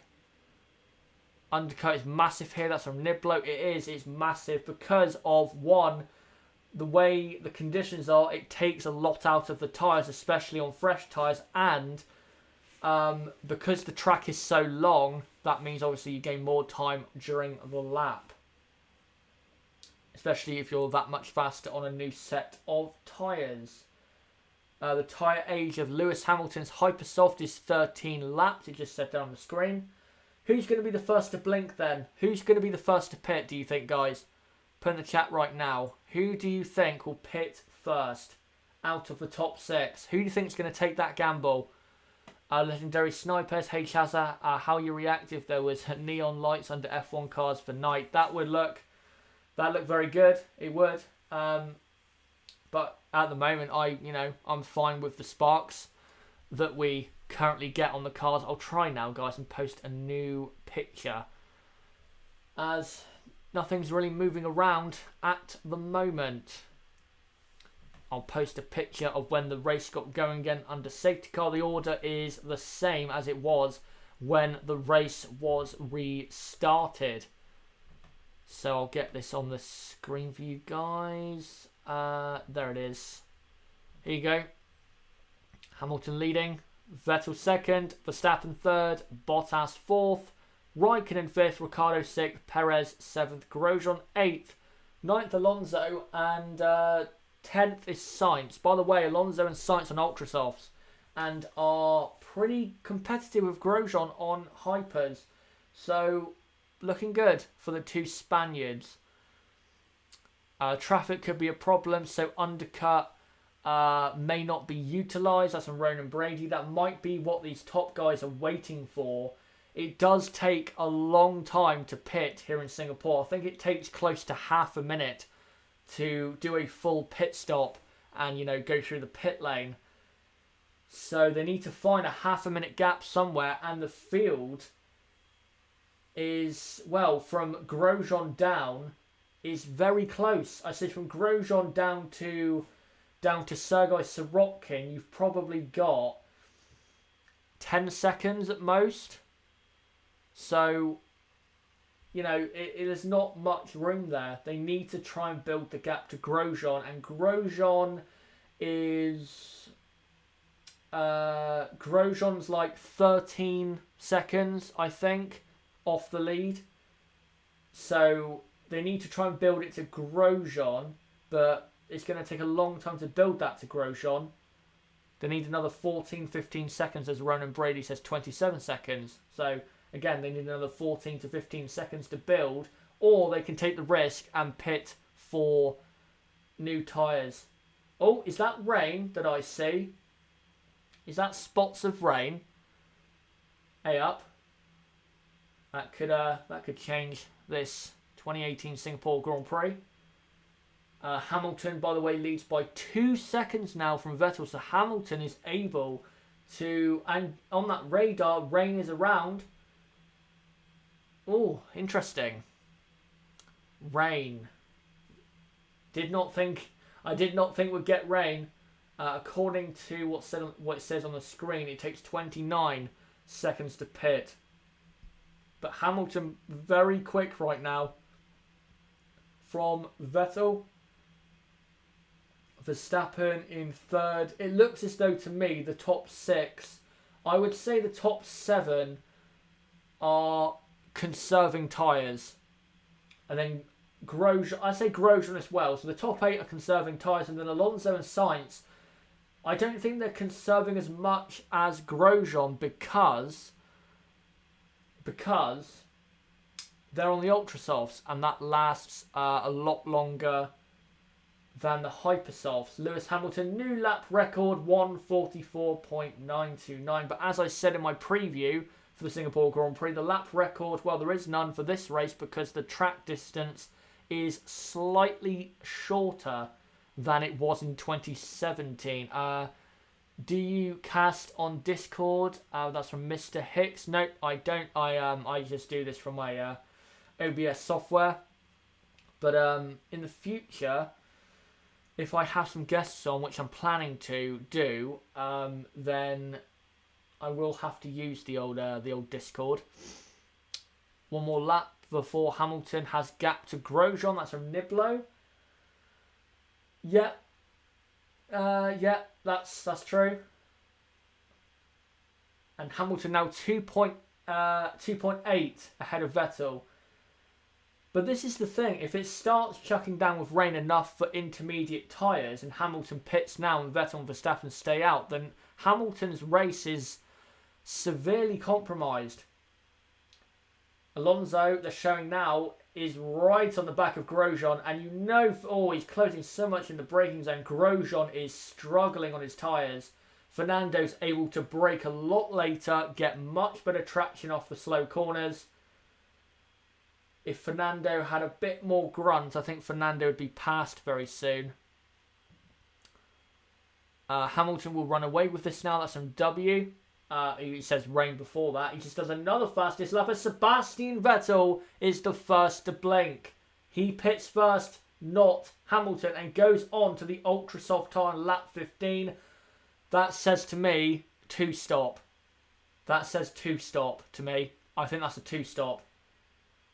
I think he's going to pit for another set of ultras at the end. 2.7 pit stop time. That's a very good one. Where does he come out compared to Grosjean? He comes out ahead. Right, so Hamilton needs to pit at the end of this lap. If he doesn't, I think he is at massive risk of being undercut. Hammer time needs to come out now if Lewis wants to win this race, as Alonso is right on the back of Grosjean. Grosjean is struggling so much on his tyres. The ultra soft is the tyre to be on right now. No doubt about it. Hamilton has to pit. Verstappen now, by the way, almost 7 seconds behind Hamilton. A few laps ago, it was only 1.5 seconds. That is how much Hamilton is pushing, and that's how much pace he has right now. Indeed, John and Gamer Ben confirming that Ferrari and Vettel went into the pits. There's a bit of a traffic jam now forming behind Grosjean. Here come Mercedes for soft tyres. For soft tyres. Oh, this is very interesting. Is it Hamilton? Yes, it is. Lewis Hamilton pits from the lead of the Singapore Grand Prix. And here we go. Will he rejoin ahead of Vettel? It was about 3 seconds. They're going for the soft tyre. Hamilton is going to the end, no doubt, as Vettel does the fastest sector 2. Where is Vettel? Vettel, by the way, is closing up so much on Perez. He's only 2 seconds behind Perez. We need to see where Hamilton's going to come out ahead. And ahead of Perez, and Vettel is behind Perez. That's very important. But if Perez pits very soon and Vettel can get on with it, then Vettel is on the faster tyre that should be a lot better than the soft tyre in the early laps of the stints. So Vettel needs to get past Perez as soon as possible. But of course, at Singapore, it's so hard to overtake. So Hamilton and Vettel have pitted. They are both now 5th and 7th, respectively. Verstappen leads. He is not pitted. Neither is Bottas, Raikkonen, and Ricciardo. Then Hamilton is 5th on the soft compound. 6th is Perez. He's on the hyper soft and he's not pitted. Then Vettel is right behind him on the ultra softs. Grosjean 8th on hypers, and then Alonso 9th, Sainz 10th on ultras. Hulkenberg, by the way, has pitted as well during that melee. Vettel on 2 stops from James Evans. He is, there's no doubt. Hamilton is going for the 1 stop and Vettel is going for the 2. But this is the issue for Sebastian. He is now stuck behind Perez and Hamilton is flying off into the distance. So the longer he stays behind, as Bottas is now going to come in for a set of soft compound tyres as well. And Ferrari are... What are Ferrari doing? Are they coming back in? Or they're coming back in. So I think they're trying to do what maybe what Mercedes did in Monza. Is Perez going to stay out? Yes, he is. Oh, that's bad news for Sebastian. You can see now, if you're watching, Lewis is pulling away a lot now. As Vettel, is he going to go down the inside of Perez? Yes, he does. Now he needs to catch Lewis Hamilton. I think the gap is about 4 to 5 seconds. Raghav Gupta, Hamilton will now block Vettel, who will anyway need another pit stop. What Vettel needs to do is close up to the back of Hamilton, pass Hamilton, build some sort of gap, and then come in, get another set of, if it's a used set or a new set of ultras or hypers, he needs to get on with it and push as hard as possible to pass Hamilton at the end. But the interesting thing right now, as Bottas, by the way, has pitted and is now behind Perez, the interesting thing now is Verstappen, Raikkonen and Ricciardo, they still haven't pitted. And I said this in the build-up, Red Bull are a lot better on their tyres. They can go longer. Can that help them? Will they be able to do a 1 stop and not use the soft? That's a very important thing to think about. That could help them. They could do a 1 stop and not have to use the soft compound. But no, Verstappen is coming in. What tyres is he putting on though? They're coming out pretty late into the box. So that was a late call from Red Bull. Here comes Max Verstappen. Soft tyres for Max Verstappen. That was a bit slower than Red Bull would have liked. 2.5 seconds. I think there was probably 0.3 left in that. Is Verstappen going to pass Vettel here? Verstappen? Is he going to come on ahead of Vettel? He does, just about does. He's going to go down the inside into turn 3. And Verstappen has passed Vettel in the pit stop phase. But Vettel will now get a run down Raffles Boulevard with DRS. Verstappen needs to deploy like crazy, but Vettel gets out of shape in the dirty air. Verstappen is now in second. Great job by Red Bull.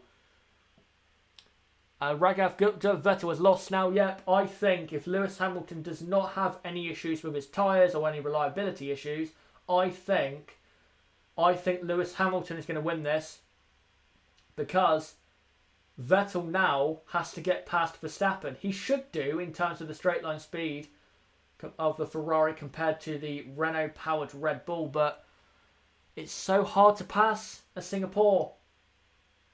Raikkonen is leading, by the way, from Ricciardo, but they both have not pitted. Ricciardo and Raikkonen, considering that Max just pitted, I'm going to assume that Ricciardo will be in soon. But who knows? Maybe Ricciardo will go longer and put on ultra softs and do a 1 stop, like I said a minute ago. James Evans, Ferrari have messed up the strategy. I'd say they have. Because at the end of the day, yes, they had to take a risk, but they didn't have the gap to Perez. And if they had waited to get the gap to Perez, then they might have not passed Hamilton, but they wouldn't... sorry, my throat's very sore right now. They would have been ahead of Verstappen. They wouldn't be behind Verstappen right now, and they wouldn't have been stuck behind Perez. So, yeah, they took a risk. They did take a risk, but it didn't pay off. It didn't pay off. Maybe they should have done what Kimi's doing right now and just gone longer. that probably would have worked out. Ricciardo pushing now. That's from Niblo. He is. He's now closed the gap from 3.7 to 3 seconds. By the way, Vettel is falling back behind Max Verstappen. Those ultra softs compared to the softs don't look good. And is that a surprise? Maybe. Maybe that's a surprise. But at the end of the day, at a track like this, considering how hot it is, the hardest possible tyre, at the end of the day is probably going to be the best tyre eventually because of the heat. John says, Kimi for the win. I hope so. Ricciardo is continuously closing in on Raikkonen. By the way, Bottas is closing in on Vettel for P5. Daniel Ricciardo pushing hard in second. He can see Kimi Raikkonen ahead, only just about. I wonder what Kimi and Daniel are going for. Are they going to do a one stop and stop when they stop, go on the Ultras, I guess? But the Ultras are not looking good. They're not looking good right now. They're actually looking like quite a poor tyre compared to the soft. So by the way, the top 10 is Raikkonen leads from Ricciardo, but Raikkonen and Ricciardo have not pitted. And then Hamilton is third, Verstappen fourth, Vettel fifth, Bottas sixth. They have all pitted, so they're waiting for Raikkonen and Ricciardo to pit. And then you have Fernando Alonso P7, has not pitted. Carlos Sainz P8, has not pitted. Pierre Gasly P9, has not pitted. Gasly, I have to say, doing very well. And of course, is on a fresher set of Hypersofts compared to Raikkonen and Ricciardo, because of course he started outside the top 10, so that's a free choice of tyres. Charles Leclerc 10th, Ericsson 11th, Magnussen 12th, Van Dorn 13th, Stroll 14th, Sorokin 15th, Perez 16th, Hulkenberg 17th, Grosjean 18th, Hartley 19th. Ocon is out of this race, but Perez, Grosjean, Hulkenberg and Hartley have all pitted. Yeah, a bit slow on the right front there, and Verstappen was a bit slow pulling away, so he actually could have maintained a comfortable gap over Vettel coming out of the pits if he had pulled away slightly faster. Ricciardo, same pace as those who have pitted. That's from Niblo. I just saw the gap between him and Hamilton, and it does look about the same as it was a few laps ago. Right, I'll post some new pictures, guys. We've been stuck on this picture for a bit too long. I'll show a picture of how Max Verstappen kept ahead of Vettel coming out of the pits, even though, of course, he was behind before the pit stop phase began. Here you go. Down into turn 3, just about held on for dear life, and held on and got what is now P2. A net P2. Raikkonen and Ricciardo still out on track. By the way, Raikkonen is running about the same pace as Hamilton also. It's actually running a bit faster, I think. So, Raikkonen and Ricciardo, you know, they're doing well. They're doing well. And Verstappen is closing up on Hamilton. He's only, what, 4.5 seconds behind? Something like that. Vettel is about 2.5 seconds. No, more like 3 seconds behind Verstappen in 5th. And then Bottas is about 2 to 2.5 behind Vettel. Alonso's not doing bad. He's only 35 seconds off the lead after 21 laps. Not bad pace from Fernando. As Perez is stuck behind a Williams in P16. Perez has pitted for the Ultrasofts. And the two Williamses in 14th and 15th are actually not doing that bad on the soft, which they started on. But Perez really should be getting past, because the Williams is so slow around this track. They were over 1 second behind Van Dorn, who was 18th. That's how slow the Williams have been. Perez won't be able to do a move down into here. Oh, Sorokin actually goes quite defensive when he didn't actually need to. But Perez closing in on Sirotkin. I will say with the Williams cars around this type of track, it must feel like you're driving a car from the 80s because it has no grip at all. It's almost like a death trap, that car. It has to be like driving an 80s car, an 80s F1 car around this track. It has such little aerodynamic grip. The grid is changing like crazy. That's from legendary snipers. Niblo, Kimi and Ricciardo 1.5 seconds slower than Lewis last lap. Yep, they were. Maybe the tyres have fallen off. Ricciardo is closing on Kimi Räikkönen. Ricciardo is 2 seconds behind Kimi Räikkönen. Perez needs to get past the Williams is here, but he's not getting close enough to do so. He's now stuck. And I think for the guys that are still out on track and have not pitted yet, the race is coming to them more because other cars that they're fighting with are having to deal with, some of them are having to deal with traffic, such as Perez, Hülkenberg and Grosjean. That is very good news for Fernando Alonso, who is, how far ahead is Alonso ahead of... Kimi Räikkönen, by the way, has just entered the pits for Ultra Softs. I think that is. Yep, it is. Ultra Softs go on. Oh no, soft tyres. I thought there was a set of Ultra Softs, but no, it's a set of soft tyres. So Kimi Räikkönen will come out clearly in P6, but when Ricciardo pits, unless Ricciardo gives it absolutely everything, I think Kimi will eventually be P5. So Ferrari have split the strategy, and I believe that Kimi is on the better strategy than Seb. I wouldn't be surprised if Vettel finished in 6th. I think Ferrari have really destroyed his race here. I think Vettel could finish in P6. Legendary Snipers, it's over for Vettel, definitely. Yeah, you'd have to say right now it is. He's about 7 seconds behind Hamilton. And as it stands, live points, Lewis Hamilton would be 36 points ahead of Vettel. But Vettel is going to have to pit again, surely. Let me just show that. I can't watch it now. Ferrari bleeped up again. That's from Gina. You shouldn't be shocked by this. You should actually be quite familiar with this feeling. This is what Ferrari have been doing all season long, not delivering on promise. It's what Ferrari do. When Mercedes will, if you give them a slight hint or a slight chance of getting a victory or a podium that was not expected, they'll take it because they're way better at getting the results that are needed. As Perez is closing up to Sirotkin, but is still not close enough.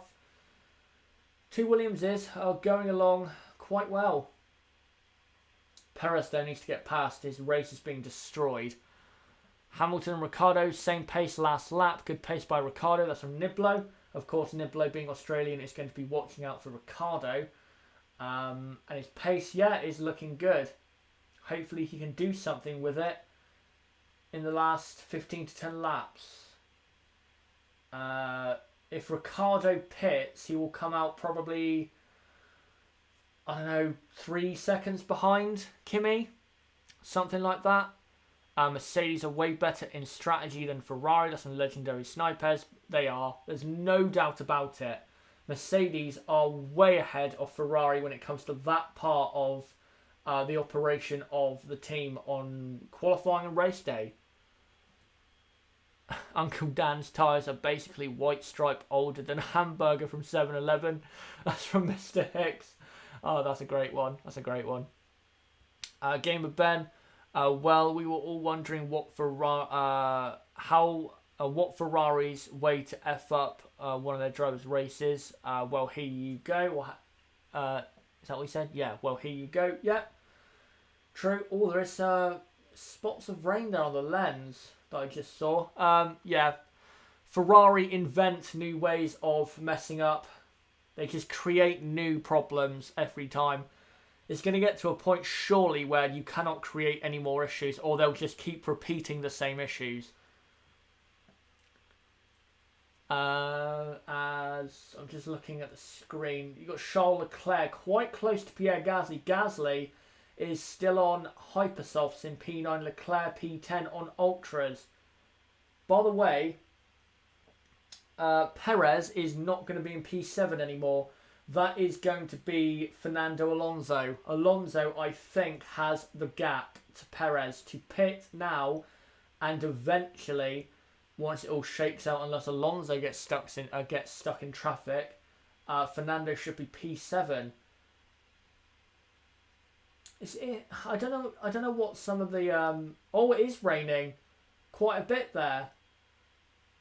Quite a bit. Is that going to cause some troubles, or is that not enough rain? But we do have some rain, but I don't know if that's enough to cause issues. I don't know. If anyone can see any of the lap times, let me know if the lap times have dropped off enough, by a second compared to what they were like a few laps ago. As Leclerc closes on the Honda-powered Toro Rosso of Pierre Gasly. If we get rain now, then Daniel Ricciardo will probably win this race. If it rains hard enough for Inters, then Ricciardo will probably win the race. So I know Niblo will be praying for rain right now. They said Sector 3. We dry now in Sector or in Turn 1.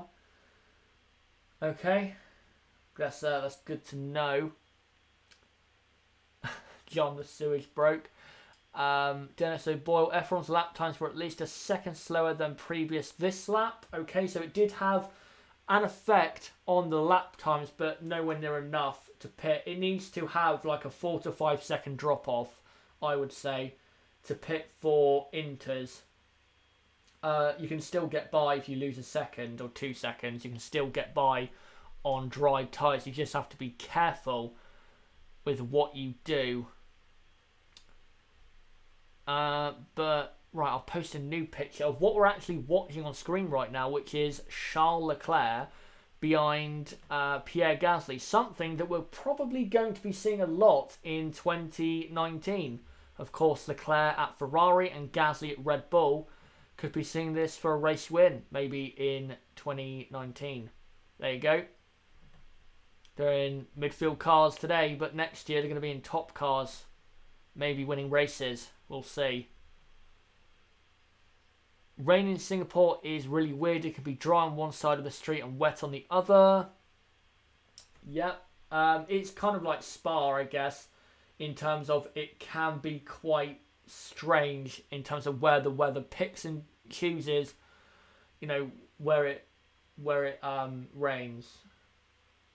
Red Bull saying only drizzle. If it's only drizzle, then they'll be able to get by fine. But Gasly goes slightly wide at where the old Singapore Sling chicane used to be. At Charles Leclerc is right behind Pierre Gasly now. He's going to now position his car on the outside. Gasly makes a lock-up on his Hypersofts, and Charles Leclerc surely is going to get past on the Ultra Soft tyres. Is it raining more now?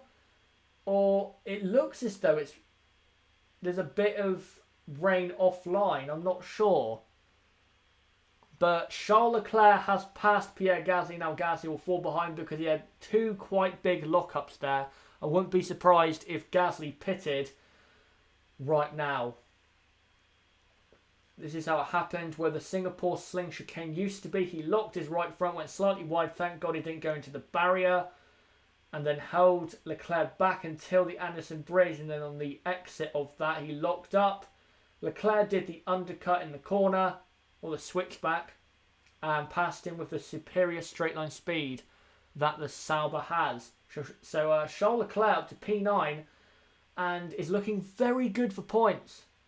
And I'd say Marcus Ericsson is looking probably good for points as well. Gasly and Magnussen, by the way, have just pitted. By the way, if anyone was watching the Sauber team celebrate then, did you see the radars? There was a lot of, looked like a lot of rain on that radar. We'll see what happens with that, but I think, yeah, definitely rain around. Ricciardo is now pitting. And Niblo said Ricciardo should pit this lap. And he has. What tyres though? As Lewis Hamilton now takes the lead of the Singapore Grand Prix. If he has no issues from here until the checkered flag, then Lewis will win.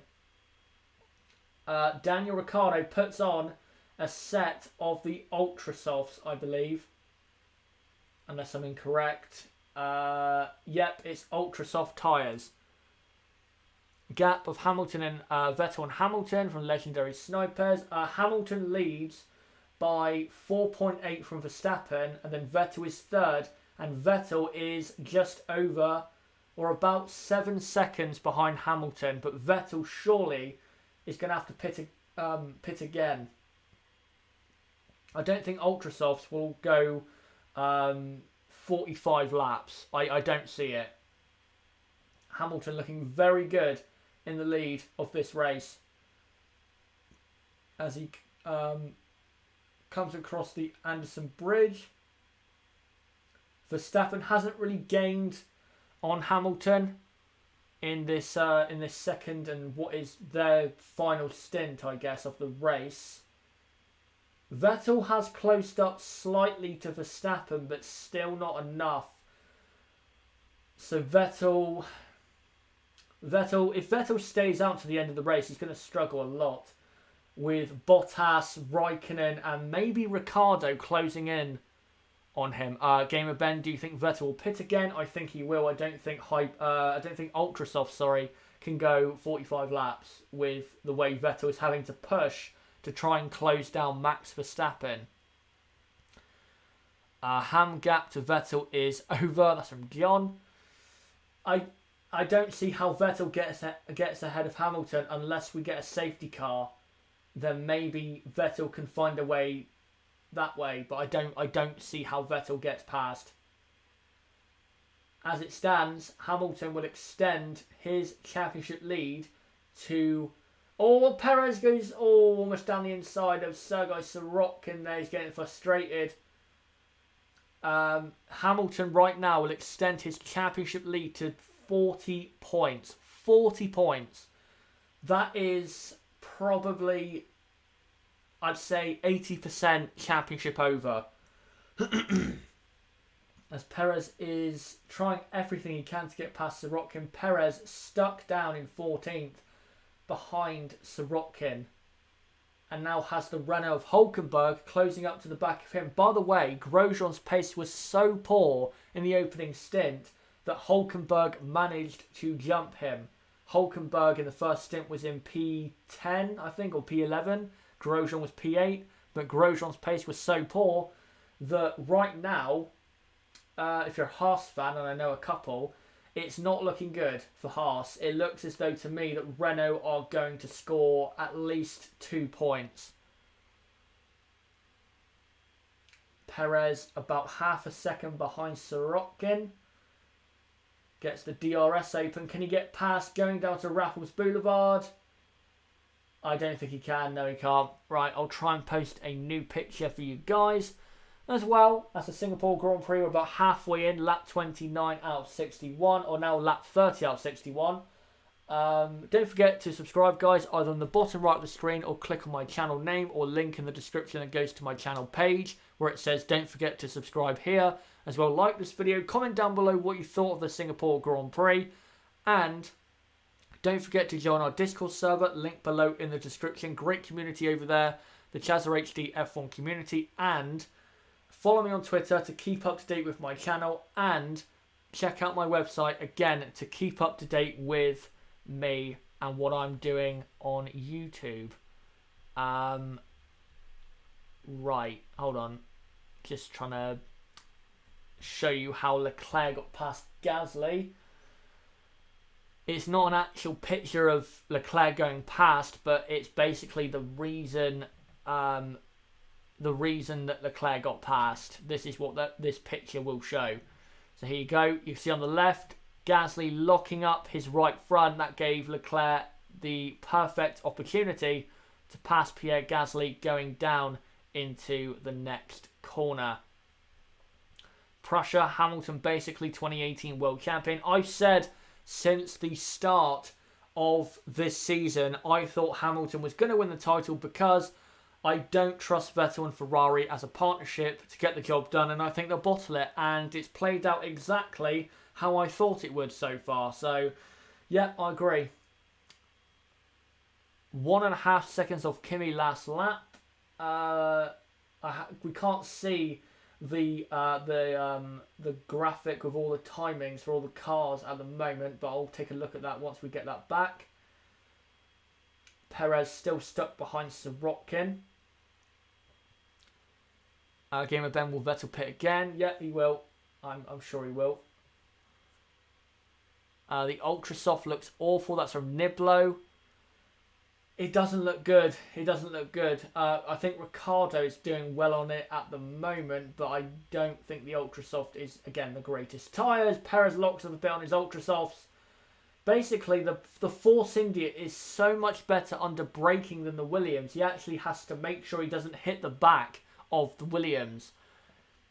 W Championship over for sure. I still won't say it's over yet. If Vettel pits again and finishes 6th, then that takes the gap in the championship to 47 points. Yeah, if Vettel pits again and finishes 6th and Hamilton wins, then yes, the championship is over, in my opinion. But we could get a safety car. That could change the race around. We could see Vettel going to the end of the race, which could help his championship.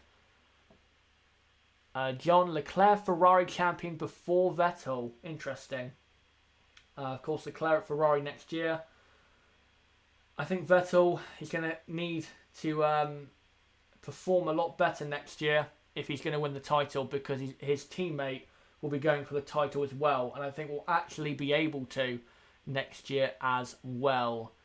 Game of Ben, do you think the championship will come down to the last race? I really hope it does, because I think last race deciders are great in terms of tension and just, it's just great to have that.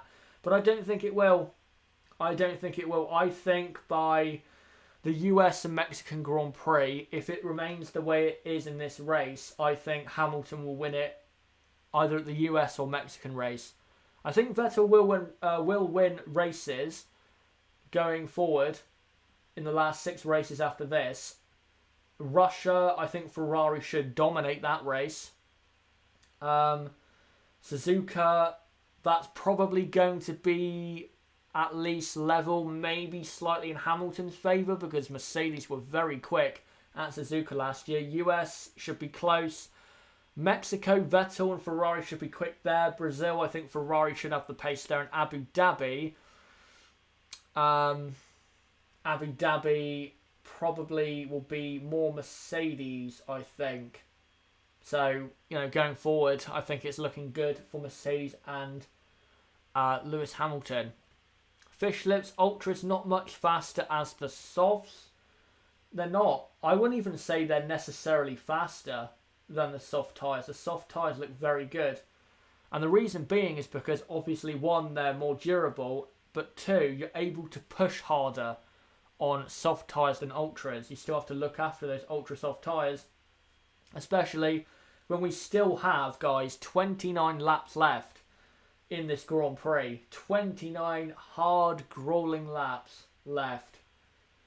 There's no real change, though, in the field. I have to say right now, guys, it's very boring right now, this race, because the top 6 are too far apart.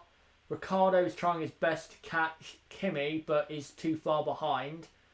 And the closest battle is 13th, 14th, 15th, and soon to be 16th, 17th, 18th, and 19th, as there is now a traffic jam behind Sergei Sirotkin with Perez, Hulkenberg, again Grosjean, Hartley, Gasly and Magnussen in that traffic jam. Game of Ben has been an okay race, considering that it's Singapore. We don't expect great racing here. Yeah, it's been okay, 50-50. Again, considering it's Singapore 50-50. But overall for the season, this is definitely on the more boring end of the scale. Niblo Ultra's not faster than the softs at all. Yeah, it looks that way.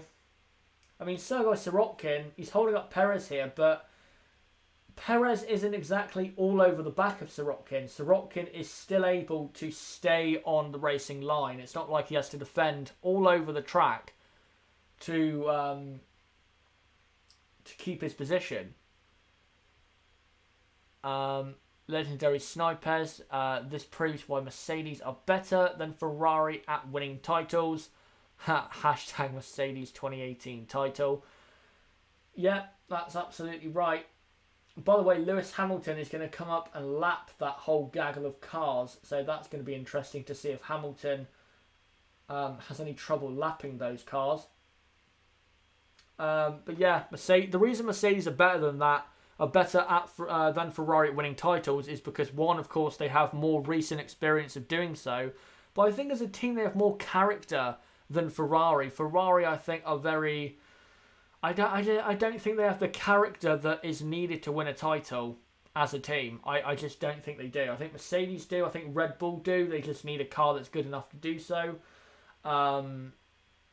Yeah, I don't think Ferrari have the character needed to win a title.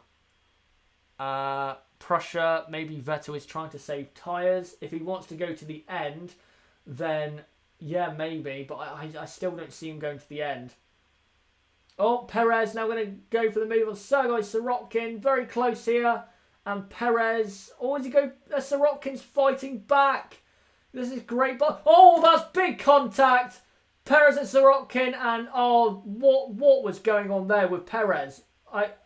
Is that going to be a safety car? Oh, Perez has got damage now. What was Perez doing? He moved across straight into Sirotkin. I want to see that again. I think Perez was I don't know what Perez was doing. That might be a safety car, by the way. A lot of debris flew back onto the racing line.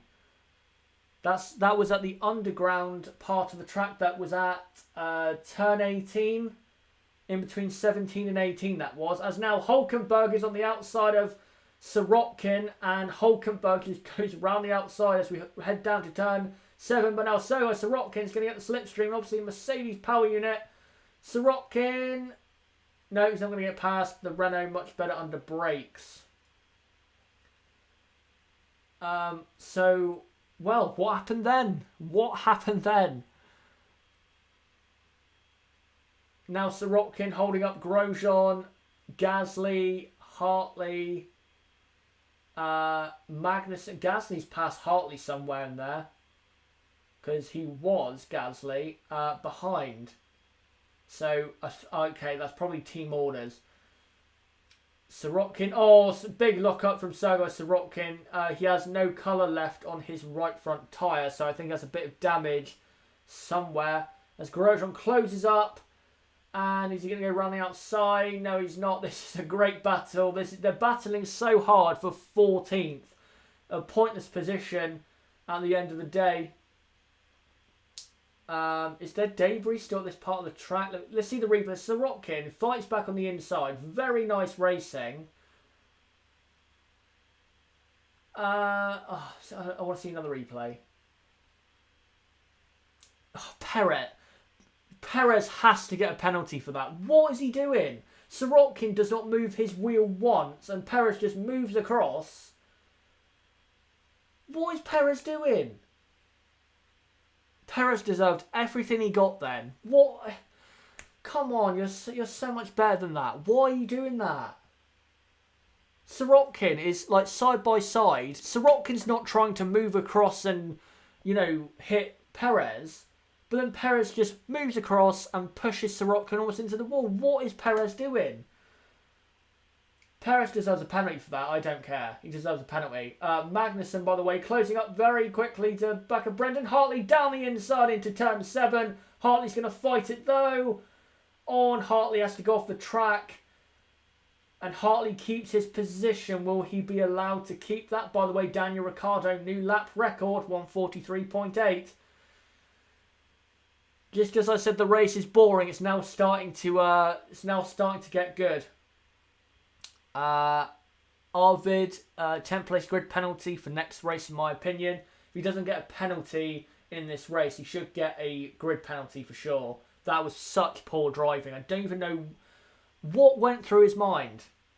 Like, maybe he was thinking that Sirotkin wasn't as close as he was to Perez. Maybe that's what he thought. But I'm sorry, and race control is now investigating that, so that's probably going to be a penalty for Perez. That was such poor driving. So poor. Unbelievably poor. For a driver of his quality, you cannot be doing that. That's racing that idiots do on, in ovals in, like, I don't know, NASCAR or something, or some really poor series of racing. Not NASCAR, but, a poor series of racing. That's a very poor piece of driving for an F1 driver. Very poor. Right, enough of the rant. I'll now try and post a picture of the contact. Right, it's not on the screen right now, so I'll wait. Niblo, Hamilton complaining about his tyres. Well, he will be right now because he's got a whole gaggle of cars to lap. And this is not going to help his tyres. Verstappen, by the way, only 3 seconds behind. So Verstappen is closing in. So is Vettel. Is Vettel closing in? No, actually, Vettel is not closing in. Verstappen is, though. John Hamilton will pit again. I don't think he will. I think Lewis will go to the end. He has no reason to pit. If they pit him, it's stupid. It's so stupid to pit him. If Verstappen, Vettel, Bottas, Raikkonen, Ricciardo and Raikkonen are not going to pit, but if Bottas, Vettel and Verstappen pit, then yeah, maybe pit Hamilton, but you can't take that risk right now. It's Grosjean putting himself on the outside of Sirotkin. He's still not passed. He's going to try and get past. Going into this next corner, Sirotkin defending very hard, but hard and fair, unlike Sergio Perez. And all Grosjean closes up, but it's not going to go down the inside there. That's too risky, unless you want to retire from the race. Any blisters on top teams? Oh, that's from Nathan. I'll keep a lookout for that. Thanks for mentioning that. I'll keep a lookout. I can't see on Hamilton's car right now any blisters. Normally in night races, it's harder sometimes to tell unless they're right in the direct light. It's harder to tell the blisters compared to, say, sunlight shining on the tyres constantly. Arvid, Lewis won't pit. If anything, Seb will. Yep, I fully agree with that. As Hamilton now is trying to lap Grosjean and Sirotkin, but this is the issue for Hamilton, is Grosjean desperately wants to go past Sirotkin and does not care about Lewis Hamilton's race. As Grosjean is going to go round the outside of Sirotkin, Sirotkin locks up big time and Grosjean goes wide. This is massively affecting Hamilton's race. Verstappen is now within a second. Oh, come on. This is ridiculous now.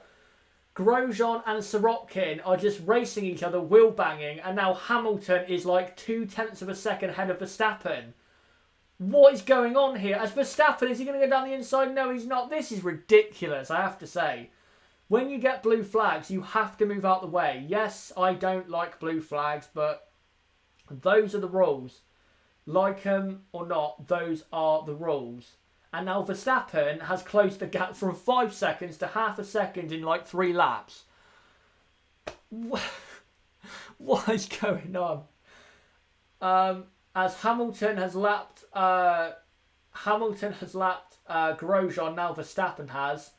So now Hamilton and Verstappen have no cars in between them, and Hamilton is now 1.3 ahead of Max. Vettel is a lot closer now.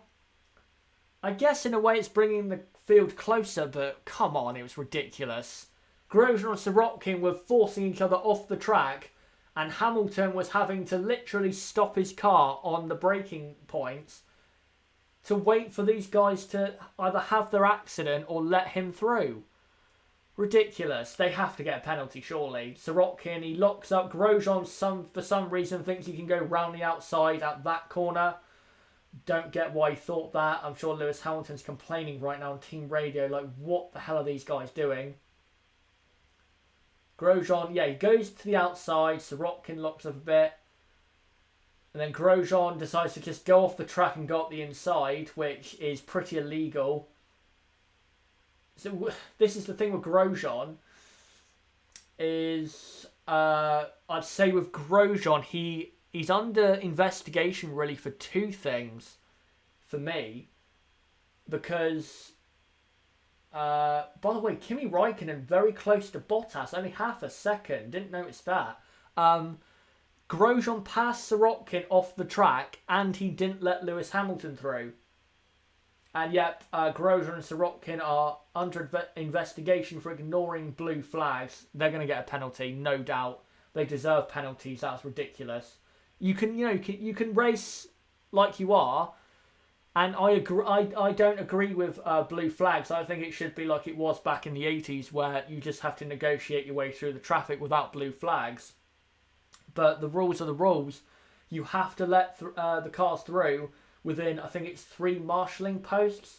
So, yeah, clearly, Grosjean and Sorokin broke the rules. They have to get penalties. Hamilton, by the way, has pulled out to about 3.5 seconds now. So, Hamilton, the reason his tyres were suffering was because Grosjean and Sorokin and Magnussen, all of them were just not pulling out the way quick enough. Right.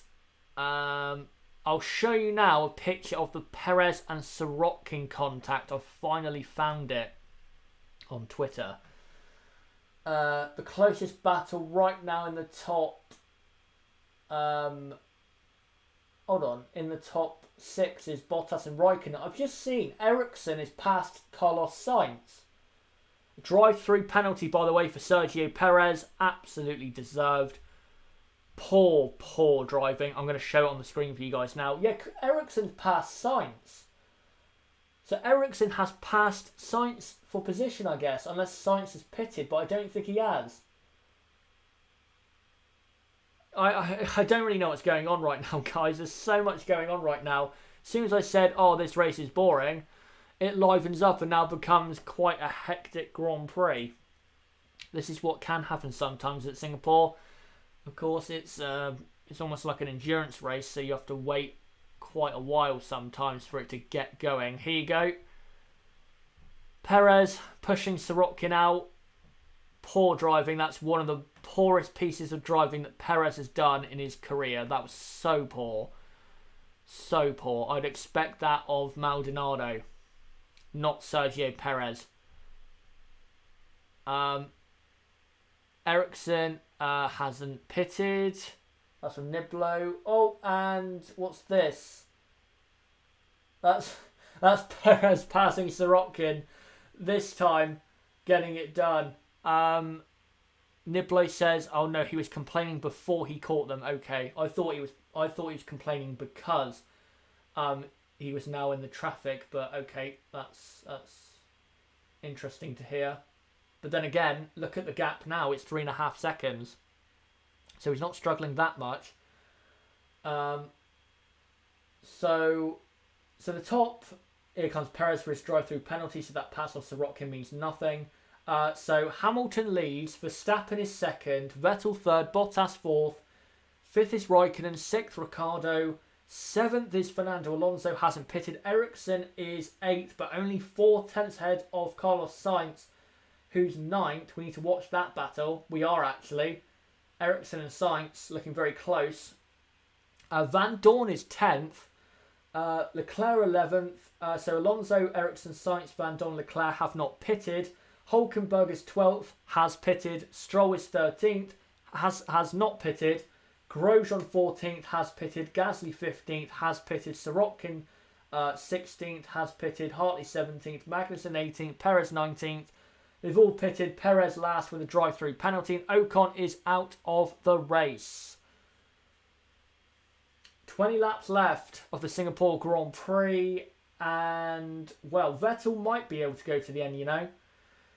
His pace isn't too bad right now, but of course there's 20 laps left, so the cliff might come. Leclerc has pitted, and he's on hypersofts. Okay. Well, he's looking very good then. He's only 4 seconds behind Van Dorn. A double points finish, maybe for Sauber if Ericsson pits so Sainz. I'm just trying to work this out because so much has happened. I've missed a couple of pit stops here. Alonso's pitted. Sainz has pitted. Right, sorry that I've missed this out, guys, but there's been a lot going on. I actually missed that Fernando Alonso and Carlos Sainz pitted. I'm going to assume that they pitted under the, or not under safety car. What am I on about? When Sirotkin and Perez were having contact, because we were concentrating on that. Right, so Ericsson is 8th and has not pitted, but everyone else has pitted, excluding Stoffel Van Dorn, I believe, and Lance Stroll. Carlos Sainz, he's looking very good.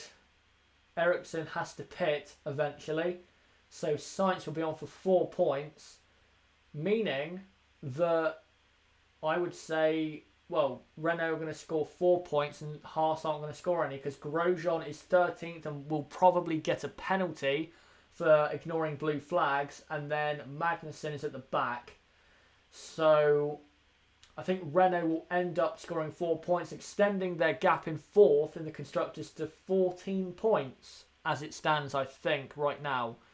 Once Ericsson pits, that's how it should shake out. Not a good race for Force India, though.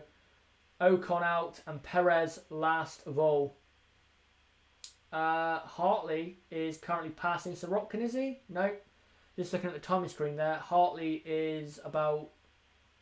Yep, here we're seeing it. So Hartley is right behind Sirotkin and Magnussen is right behind Hartley. I think since that contact between Perez and Sirotkin has some kind of damage, but it's just going on with it anyway.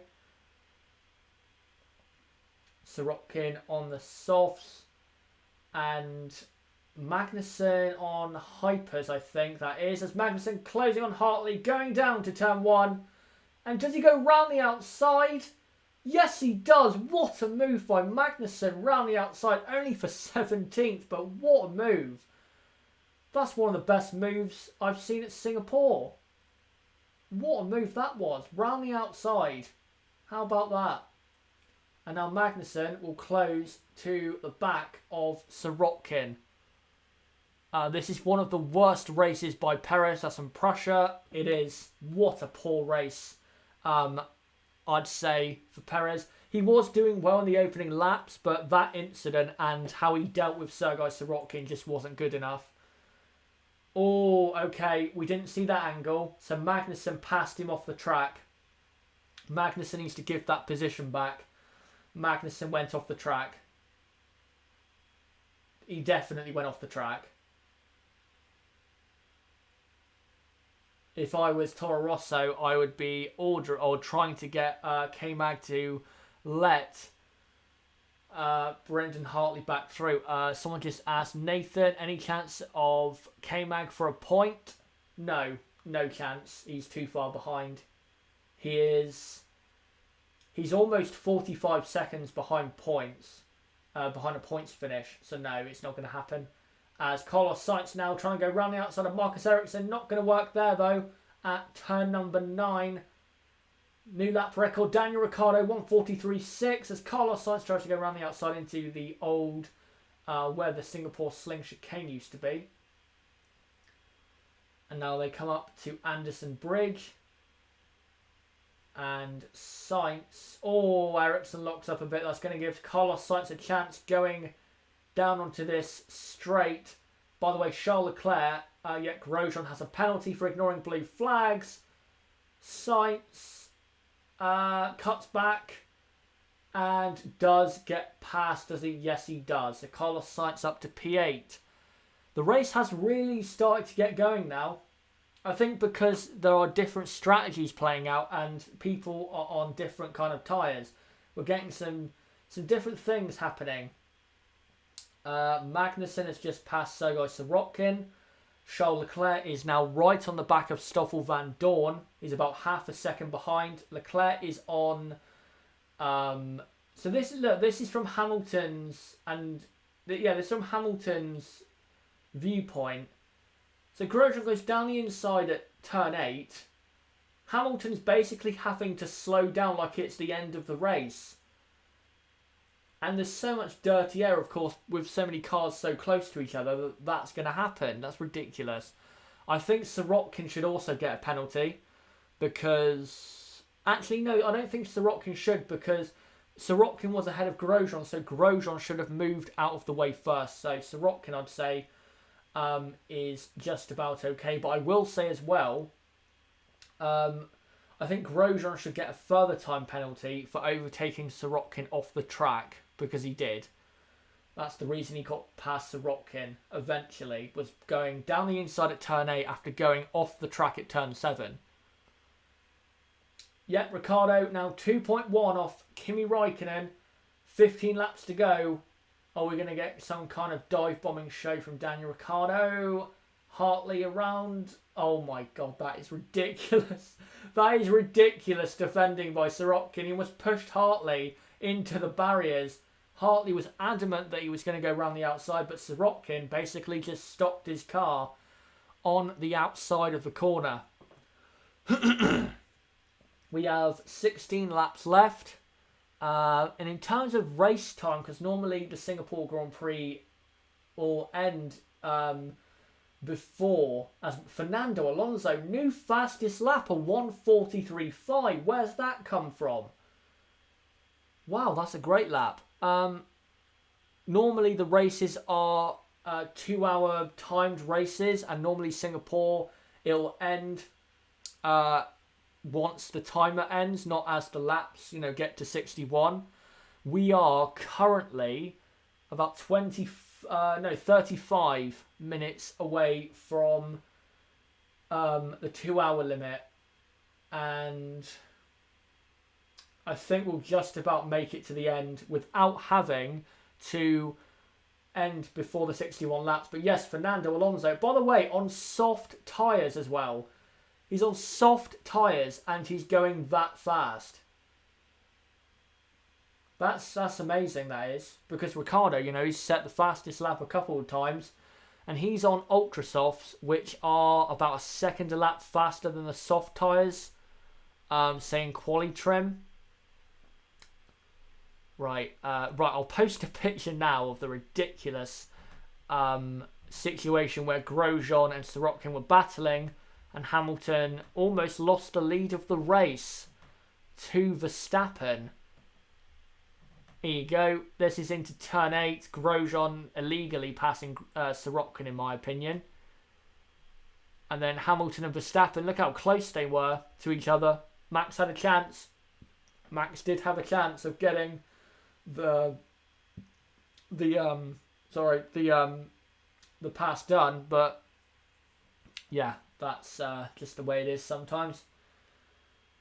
As who's this is Sergio Perez down the inside of Sorokin. Why are these two constantly racing each other? Perez passes Sorokin. The reason is because Sorokin has just pitted for a set of... Has he just pitted for a set of softs? No, he has not. Sorokin just has no pace. Falling down the field massively. Only time a McLaren will be the fastest this season. Well, there's still, is it 16? 15 laps left. So I'm sure the fastest lap will come down again from someone else. Hamilton leads, by the way, from 4 seconds to Verstappen. Then Vettel is 3rd. Bottas is 4th, Kimi 5th, Ricciardo 6th, and then Alonso miles behind in P7. P8 is Carlos Sainz. Leclerc is 9th, but Leclerc does have a small chance of getting Carlos Sainz at the end. And then Hülkenberg 10th. Ericsson is P11, and I believe that Ericsson is pitted. Van Dorn is 12th, I think he's pitted. Grosjean 13th, Gasly 14th. Stroll 15th, Magnussen 16th, Hartley 17th, Perez is 18th, Sorokin 19th, and Ocon out of the race.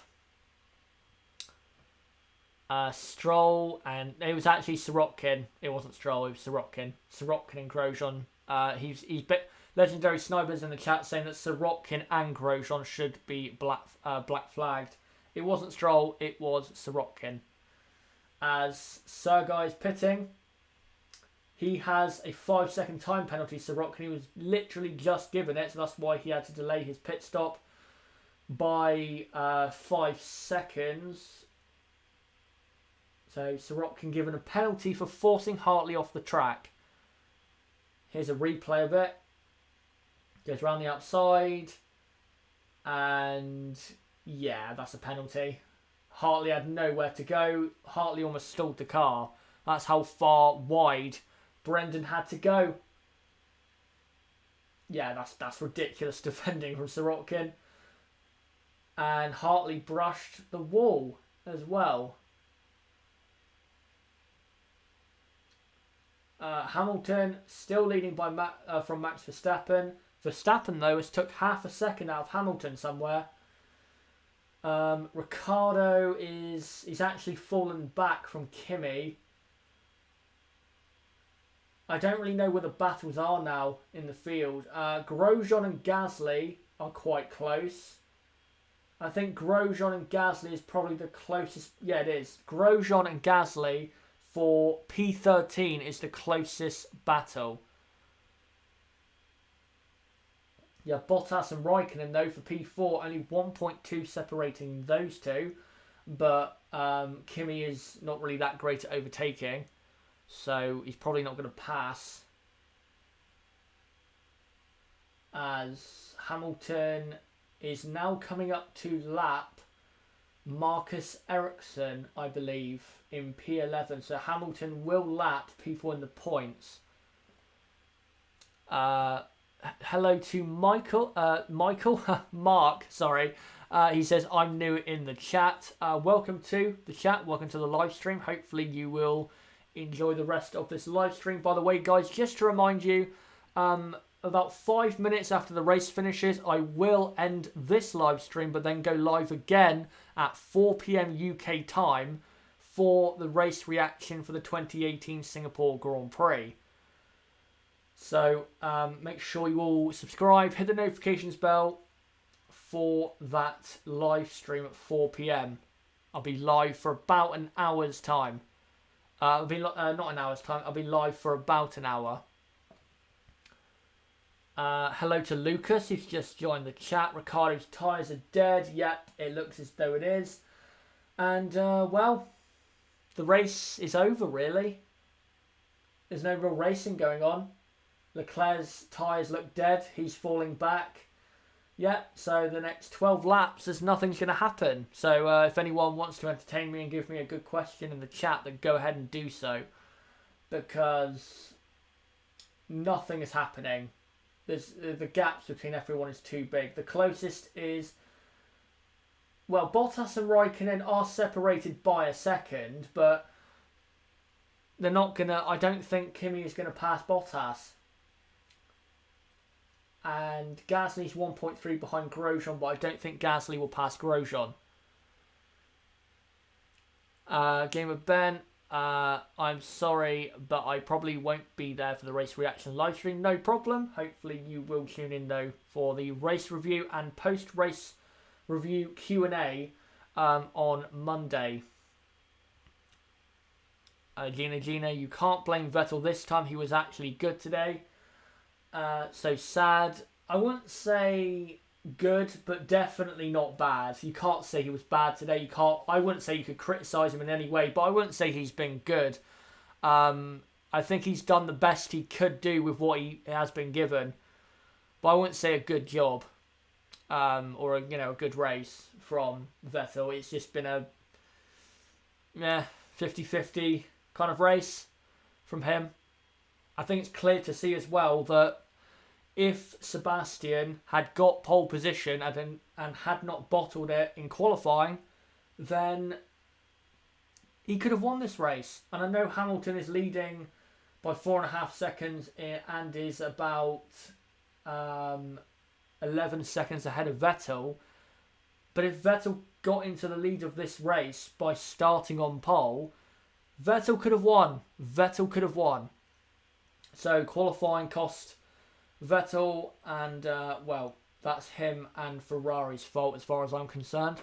By the way, Valtteri Bottas and Kimi Raikkonen, only a second separates them for 4th place.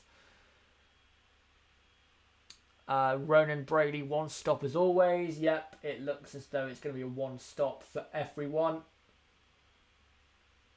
Kimi Raikkonen quite close to Bottas. Is Bottas struggling with tyres? I don't know, but Raikkonen definitely closing up more in these final laps. So maybe Kimi's giving it some more. Niblo, and yes, Vettel did bottle quali. He locked up twice at the Anderson Bridge in Q3, exactly, and he set the fastest first sector in the final run of Q3, and then went on to bottle the rest of the lap. You know, he had the car.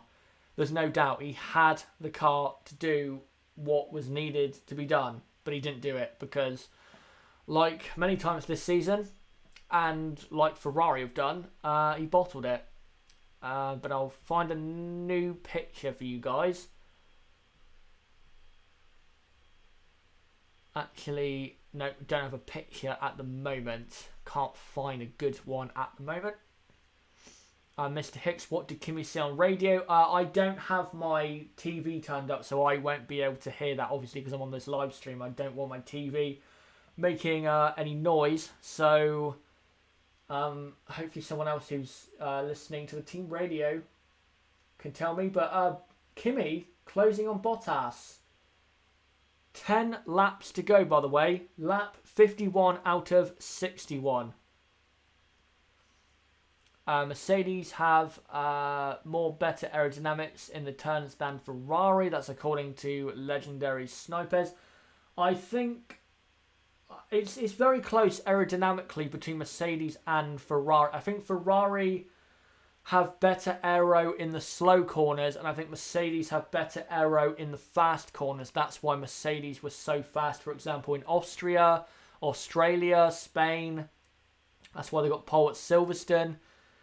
Fast corners is what the Mercedes likes, and slow corners is what the Ferrari likes. And of course, the Ferrari, the reason it is probably the fastest in F1 in the last few races is because they have made the engine better, meaning that they had or have probably at a normal track in normal conditions a quarter of a second gap in their pocket.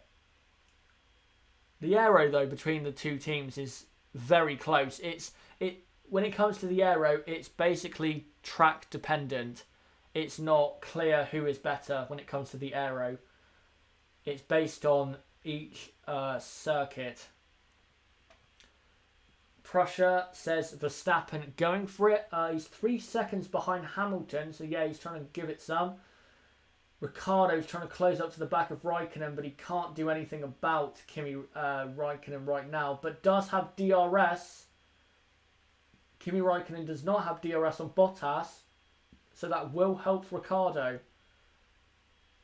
And then now coming up to the back of traffic, I believe it's a Renault of Nico Hülkenberg, is it? Or McLaren of Van Dorn, I'm not sure. Yep, it's Hülkenberg that they're coming up to the back of. Kim, how Hamilton looking at the moment? Hamilton looking very good, leading by now 4 seconds from Max Verstappen. Kevin Magnussen has just set the fastest lap of the race, a 1:41.9. Wow, that's amazing, that is. But it's getting close for 4th, 5th and 6th between Bottas, Raikkonen and Ricciardo. Will we get any end of race entertainment between these three? Ricciardo looks a lot closer to Kimi though. Kimi's falling quite far back from Bottas. Bottas now has over a second gap. So Ricciardo will have DRS on Raikkonen, but Kimi will not have the DRS on Bottas. So Ricciardo will close up slightly. And they're just showing Kevin Magnussen on his Hypersoft. He's down in 18th place, setting the fastest lap. Gina, do you think Ferrari stop trusting Vettel? If Vettel bottles it again next year and Leclerc, I don't know, maybe wins the title or finishes ahead of Vettel, but Hamilton wins the title, then I think Ferrari will not allow Vettel to be number one ever again. It will be at least equal status, if not more favouring Charles Leclerc. But again, we'll have to see in 2019. Who knows what will happen? Who knows if Ferrari will have the fastest car or have a fast enough car to win the title? Bottas, Raikkonen, Ricciardo, 4th, 5th and 6th. Haas nowhere in this race. That's from John. They are 13th and 18th. Meanwhile, Renault 8th and 10th. That's 5 points. They're going to pull out on Haas. That's 15 points the gap will be in the constructors. I'll say this again though. The Mercedes is struggling in Sector 2, but in Sector 3 and Sector 1, it's pulling away from Kimi. So Kimi needs to close up in Sector 3 and Sector 1. He needs to improve compared to Bottas in those sectors. I was right, Alonso had cashed in on missing Q3. Yep, you were. I saw your comment on my qualifying review. And you're right. Niblo, 3 seconds slower than Hamilton last lap. Yep, he is struggling. Vettel, by the way, is struggling as well. He is 14 seconds behind Verstappen. 14 behind Verstappen. The ultra softs are dying, but Bottas' soft tyres are dying also. What's happened to Ricciardo? He's just dropped off the back massively there. Lucas says the midfield battle is better than the last 3 races. This weekend, yeah, the midfield has been very good. I think the last time the midfield was like this was probably Silverstone in terms of entertainment from the midfield. John Leclerc comes out and beats Vettel the first few races and he will be number 1. Depends on if Ferrari win races, if they have a fast enough car to do so. We need to see. We don't know what's going to happen in 2019. I do have a feeling, though, that Mercedes will continue winning titles in 2019. I don't think that's going to change. Niblo, yep, Seb 3 seconds off Max and Lewis, and yeah, he's dropping off massively. Is Vettel. For Vettel, it was all cost for him in qualifying. Thank you to Kim, who's just said, thank you, you are great. You have done a great job. You are, I think you're trying to say that I am a Don or something. Thank you so much, Kim. Pleasure to do this. And if you haven't subscribed, then please do so. And hit the notifications bell for the race reaction coming at 4 p.m. I'm your fan. Again, thank you so much for that as well. That's from Kim again. Ricardo got caught in traffic. That's from Niblo. Well, he's dropping off massively though. He's now 4 seconds behind, so it couldn't have been that bad. I think his Ultrasofts have died. That's what it looks like to me. I think his Ultrasofts have completely gone off the cliff. Vettel's has. Vettel is losing 3 seconds a lap to Max Verstappen. If Bottas wasn't, struggling with his tyres, Vettel would be holding up. Vettel would be holding up Bottas and his teammate. Ronan Brady, I think Vettel needs a more competitive teammate to bring the best out of him. Allowed to get too comfortable in the last few years. I think the reason they put Leclerc in the car is to make Sebastian less comfortable. So, as you said, to get the best out of him, but also to tell not necessarily tell Sebastian, but kind of show Sebastian, hey, if you bottle it again, we'll just support this guy instead of you. That's how I think that's the plan I think they're going with. You are doing well. That's from Lucas. Thank you very much. as always. Raikkonen within DRS of Bottas. He's had a better sector 3, so Raikkonen will be closer, but not close enough. Gets DRS open, but he's not close enough to Bottas. Lucas Leclerc P9. Yep, indeed. And he's going to hold on to that unless he has a reliability issue. Halam 899 live. Ferrari bottle it again. Nothing new. Yep. Ferrari bottle it at every race, I swear. Every race. I can't remember a race. I can't even think of a race where they haven't made a key mistake for one of their drivers. It's just, yeah. So who's that? Kim from St. George's, Granada. I'm a big Hamilton fan. Thank you for watching from that part of the world. Thank you so much for watching this, because I know that's not exactly the most populated part of the world. So thank you so much for tuning in. Lucas says Belgium. I guess that's where you're watching from. Again, thank you for watching. Thank you as well to the 78 people watching this watch along. Has been great as always, even if the race has not been that good. Halam 899 live. Vettel should have a 40+ point lead by himself, I guess he's trying to say.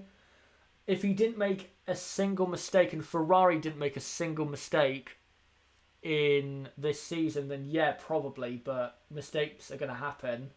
But Ferrari just make too many of them. How long to go? That's from Mr. Hicks. We are on lap 57 out of 61. So give it another 8 to 10 minutes and the race will be over. Halam says he's watching from Manchester, England. Okay, again, thank you for tuning in, as always. Raikkonen has DRS on Bottas, but is not close enough to make a move. He needs to hope that Bottas has a lock-up.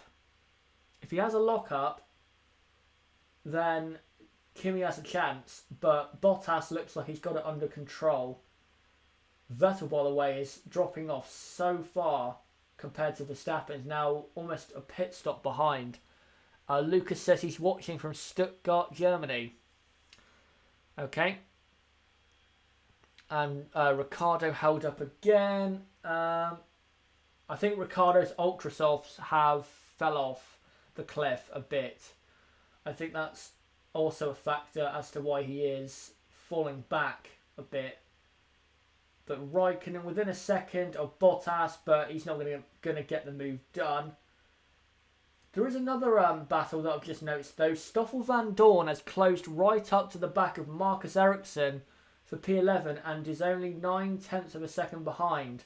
So Van Dorn could get P11. That'd be a good race result. Halam says Ferrari should have got a double podium in this race. Yeah, I'd say this race, I thought coming into this race they'd get at least a first and a third for both cars, but it looks as though at the moment it's going to be a third and a fifth. Not good enough. Nowhere near good enough. Perez was at fault for the incident with Sorokin. That's from Lucas. He was such poor driving, deserved the drive-through penalty that he got. Right, I'll try and post a new picture for you guys before the race ends. There'll probably be 2 pictures posted between now and the end of this stream. The stream will end probably in about 15 minutes or so. Right, I've got a picture of Bottas, Raikkonen and Ricciardo in the same picture, just about. Kimi, he's a bit closer this lap. If there was 10 more laps, I think Kimi would get past Bottas. But, yeah, there's only, 3 laps, 4 laps left. So I don't think Kimi will get past unless he gets aggressive. There you go. That's the situation for 4th, 5th and 6th. But Daniel Ricciardo has fallen back quite a bit. Kim, I'm inviting all your fans to Granada. If it's a great place, then yeah, go ahead and do so. I've never seen any images of the place, so yeah. Mark just subscribed. Thank you very much for that, and don't forget as well to hit the notifications bell for all my uploads. Thank you very, very much, Mark. Kimmy, yeah, I don't think Kimmy's going to get past. He's not close enough. Lucas, am I the only one who's thinking that Grosjean shouldn't have got a penalty? Probably, yeah, you are. Can you put in the chat quickly before the stream ends why you think that? Why you think he shouldn't have got a penalty? I think I know what your reasoning is going to be, but I want to just see if that reasoning is what you're going to go for. So put in the chat, Lucas, why you think Grosjean should not have got a penalty.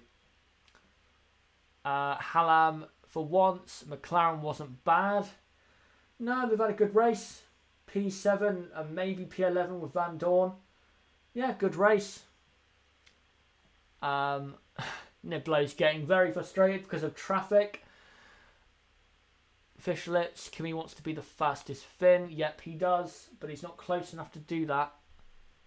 I'll show that message even though that's a swear word, but I think we can all understand Nib's frustration being a massive Ricciardo fan. Lucas, because he can't watch in two directions. I knew you were going to go for that. I knew you were going to go for that, but this is where I disagree. From the start of the lap up until Raffles Boulevard, where he gained on Sirotkin and went round the outside, in between, you know, the start of that lap and closing up to Sirotkin, he had 3 or 4 corners where he could have let Hamilton through. He had enough corners to let Lewis through. So I disagree. Come on, Kimi. That's some fish lips.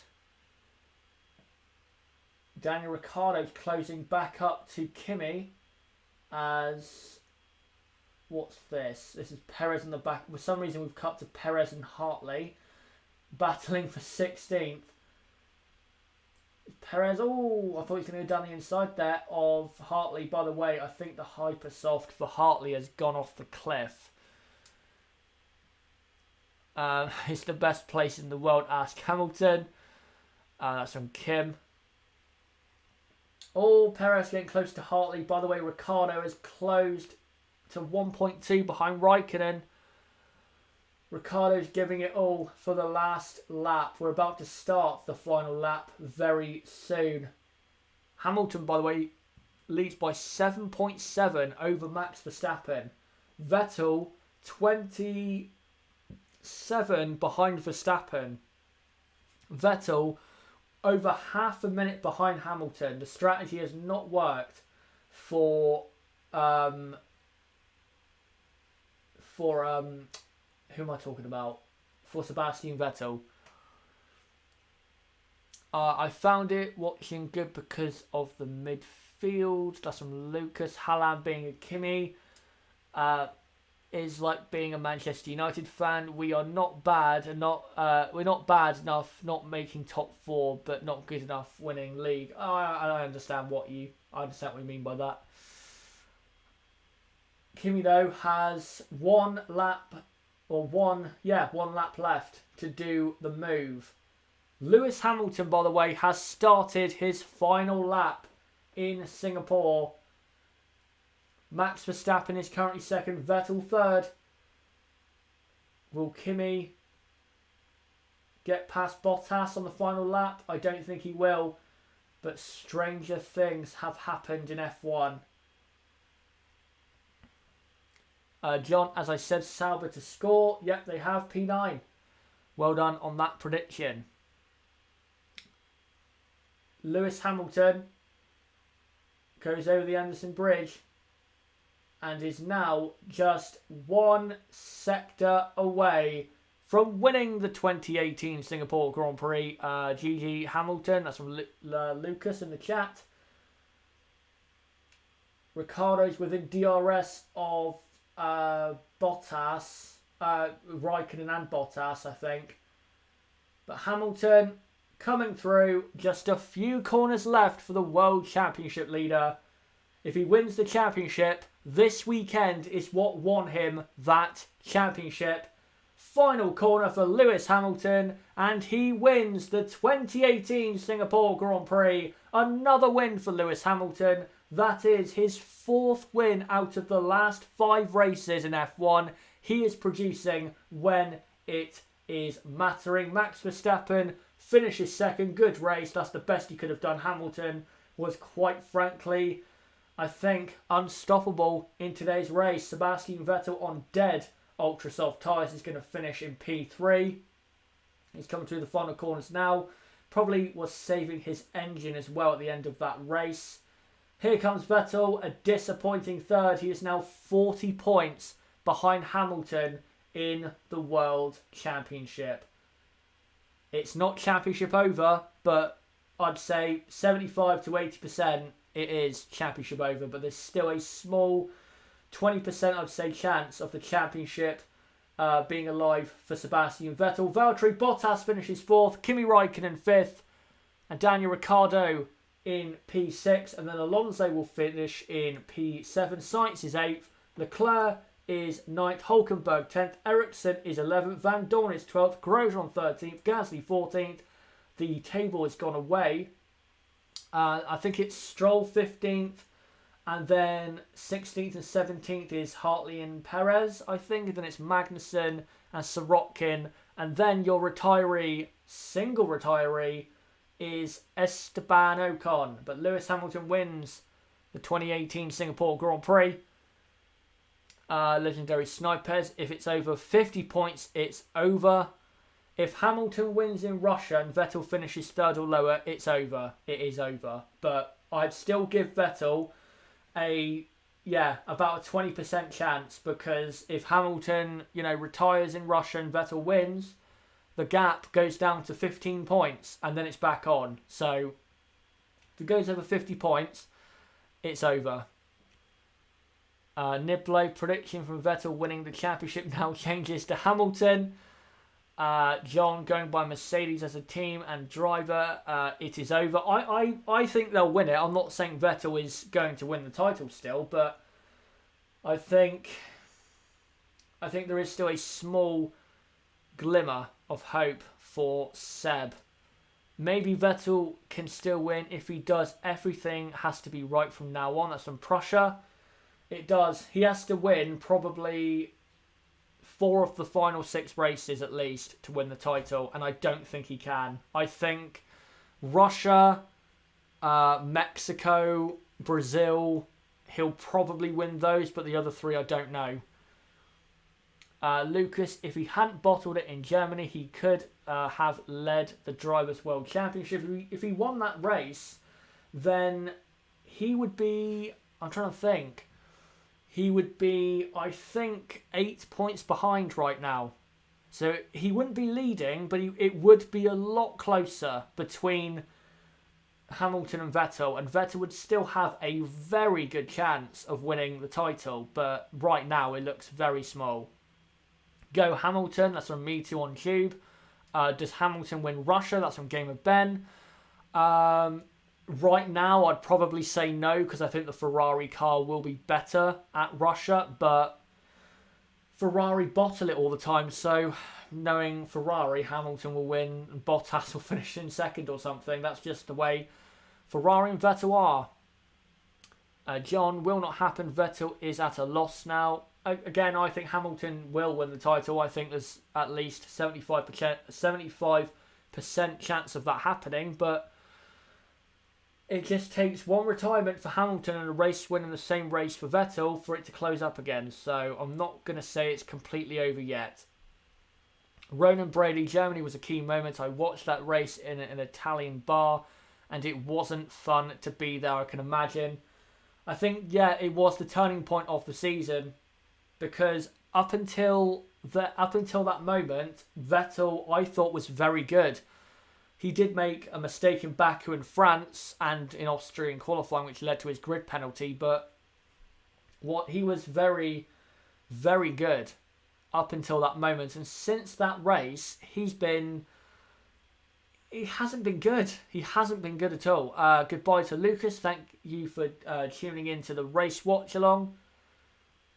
Ronan Brady also timing of the safety car in Germany was key swing on the championship. True. I think Ferrari could be very good at the US Grand Prix. That's from Prussia. Maybe, but Mercedes and Hamilton are very good around there as well. Bless you, Ferrari need a new strategist. That's the first change they need to make, is they need a guy who knows, a guy or a girl, doesn't matter, just some human out there that knows what they're doing when it comes to strategy. Nathan, thanks for the coverage and interaction again. See you at 4. See you as well, Nathan. Again, it'd be great if you joined me for the race reaction at 4 p.m. Ronan Brady, I think that mistake affected him a lot mentally and he still hasn't got over it. I think he said in an interview that he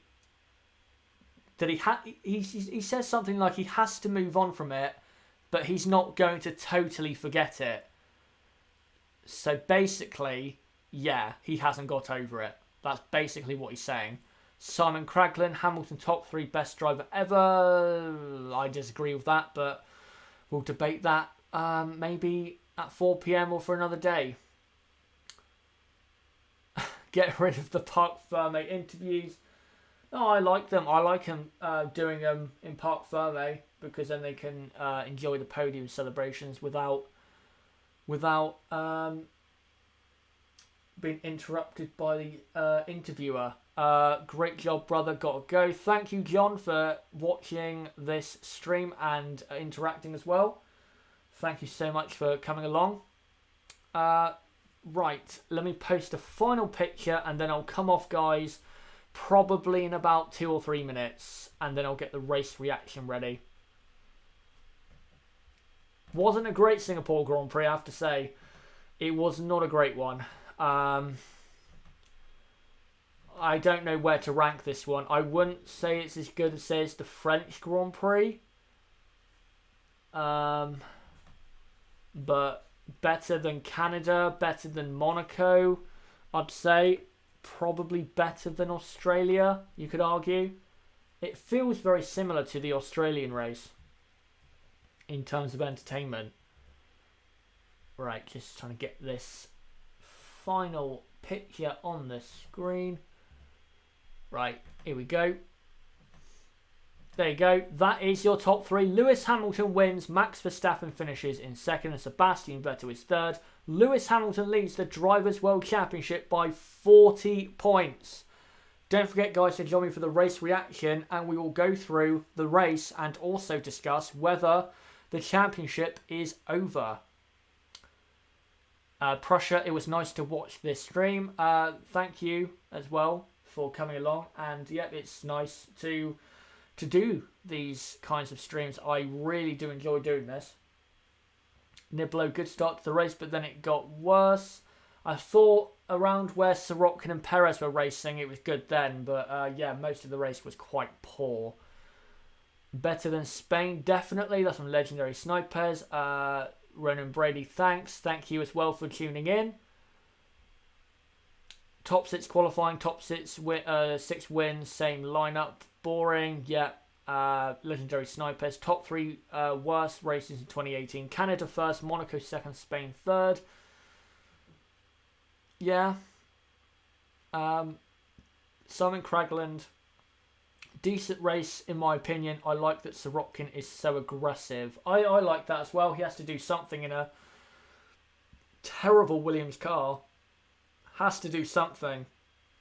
So, yeah, decent to see that aggression from Sergei Sirotkin. Any more comments, guys? Do you want to put in the chat before I go? Again, I will be live again in 45 minutes' time. 45 minutes' time, I'm going live again for the race reaction. For about an hour. It'll probably be from 4 till 5 p.m. Simon Cragland, I think Lewis should have got driver of the day instead of Max. We'll go through driver of the day in the race reaction. I know who I'm going with, but I'm not going to reveal that until the end of my race reaction, where we'll all hopefully reveal our drivers of the day. But guys, I think I am now going to end this stream. Thank you guys so much for coming along for the race watch along. The race was not that good, but we still had some fun, didn't we guys? And yep, thank you to everyone who has tuned in to this race watch along. Don't forget to subscribe either on the bottom right of the screen, click on my channel name, or click on the link that goes to my channel page. Also, like this video, comment down below what you thought of this live stream and what you thought of the 2018 Singapore Grand Prix. Don't forget to join our Discord server, link below down in the description. There's a wonderful community that is slowly building but still building over there on Discord. Also follow me on Twitter to keep up to date with my channel, and check out my website to keep up to date with the channel and when I'm uploading, and if there are any issues, then follow me on Twitter again, because I will tweet out when there are any issues as to why I'm not uploading when I said I would. So definitely follow me on Twitter. But guys, I will be back in 45 minutes time for the race reaction, and I will see all of you hopefully then.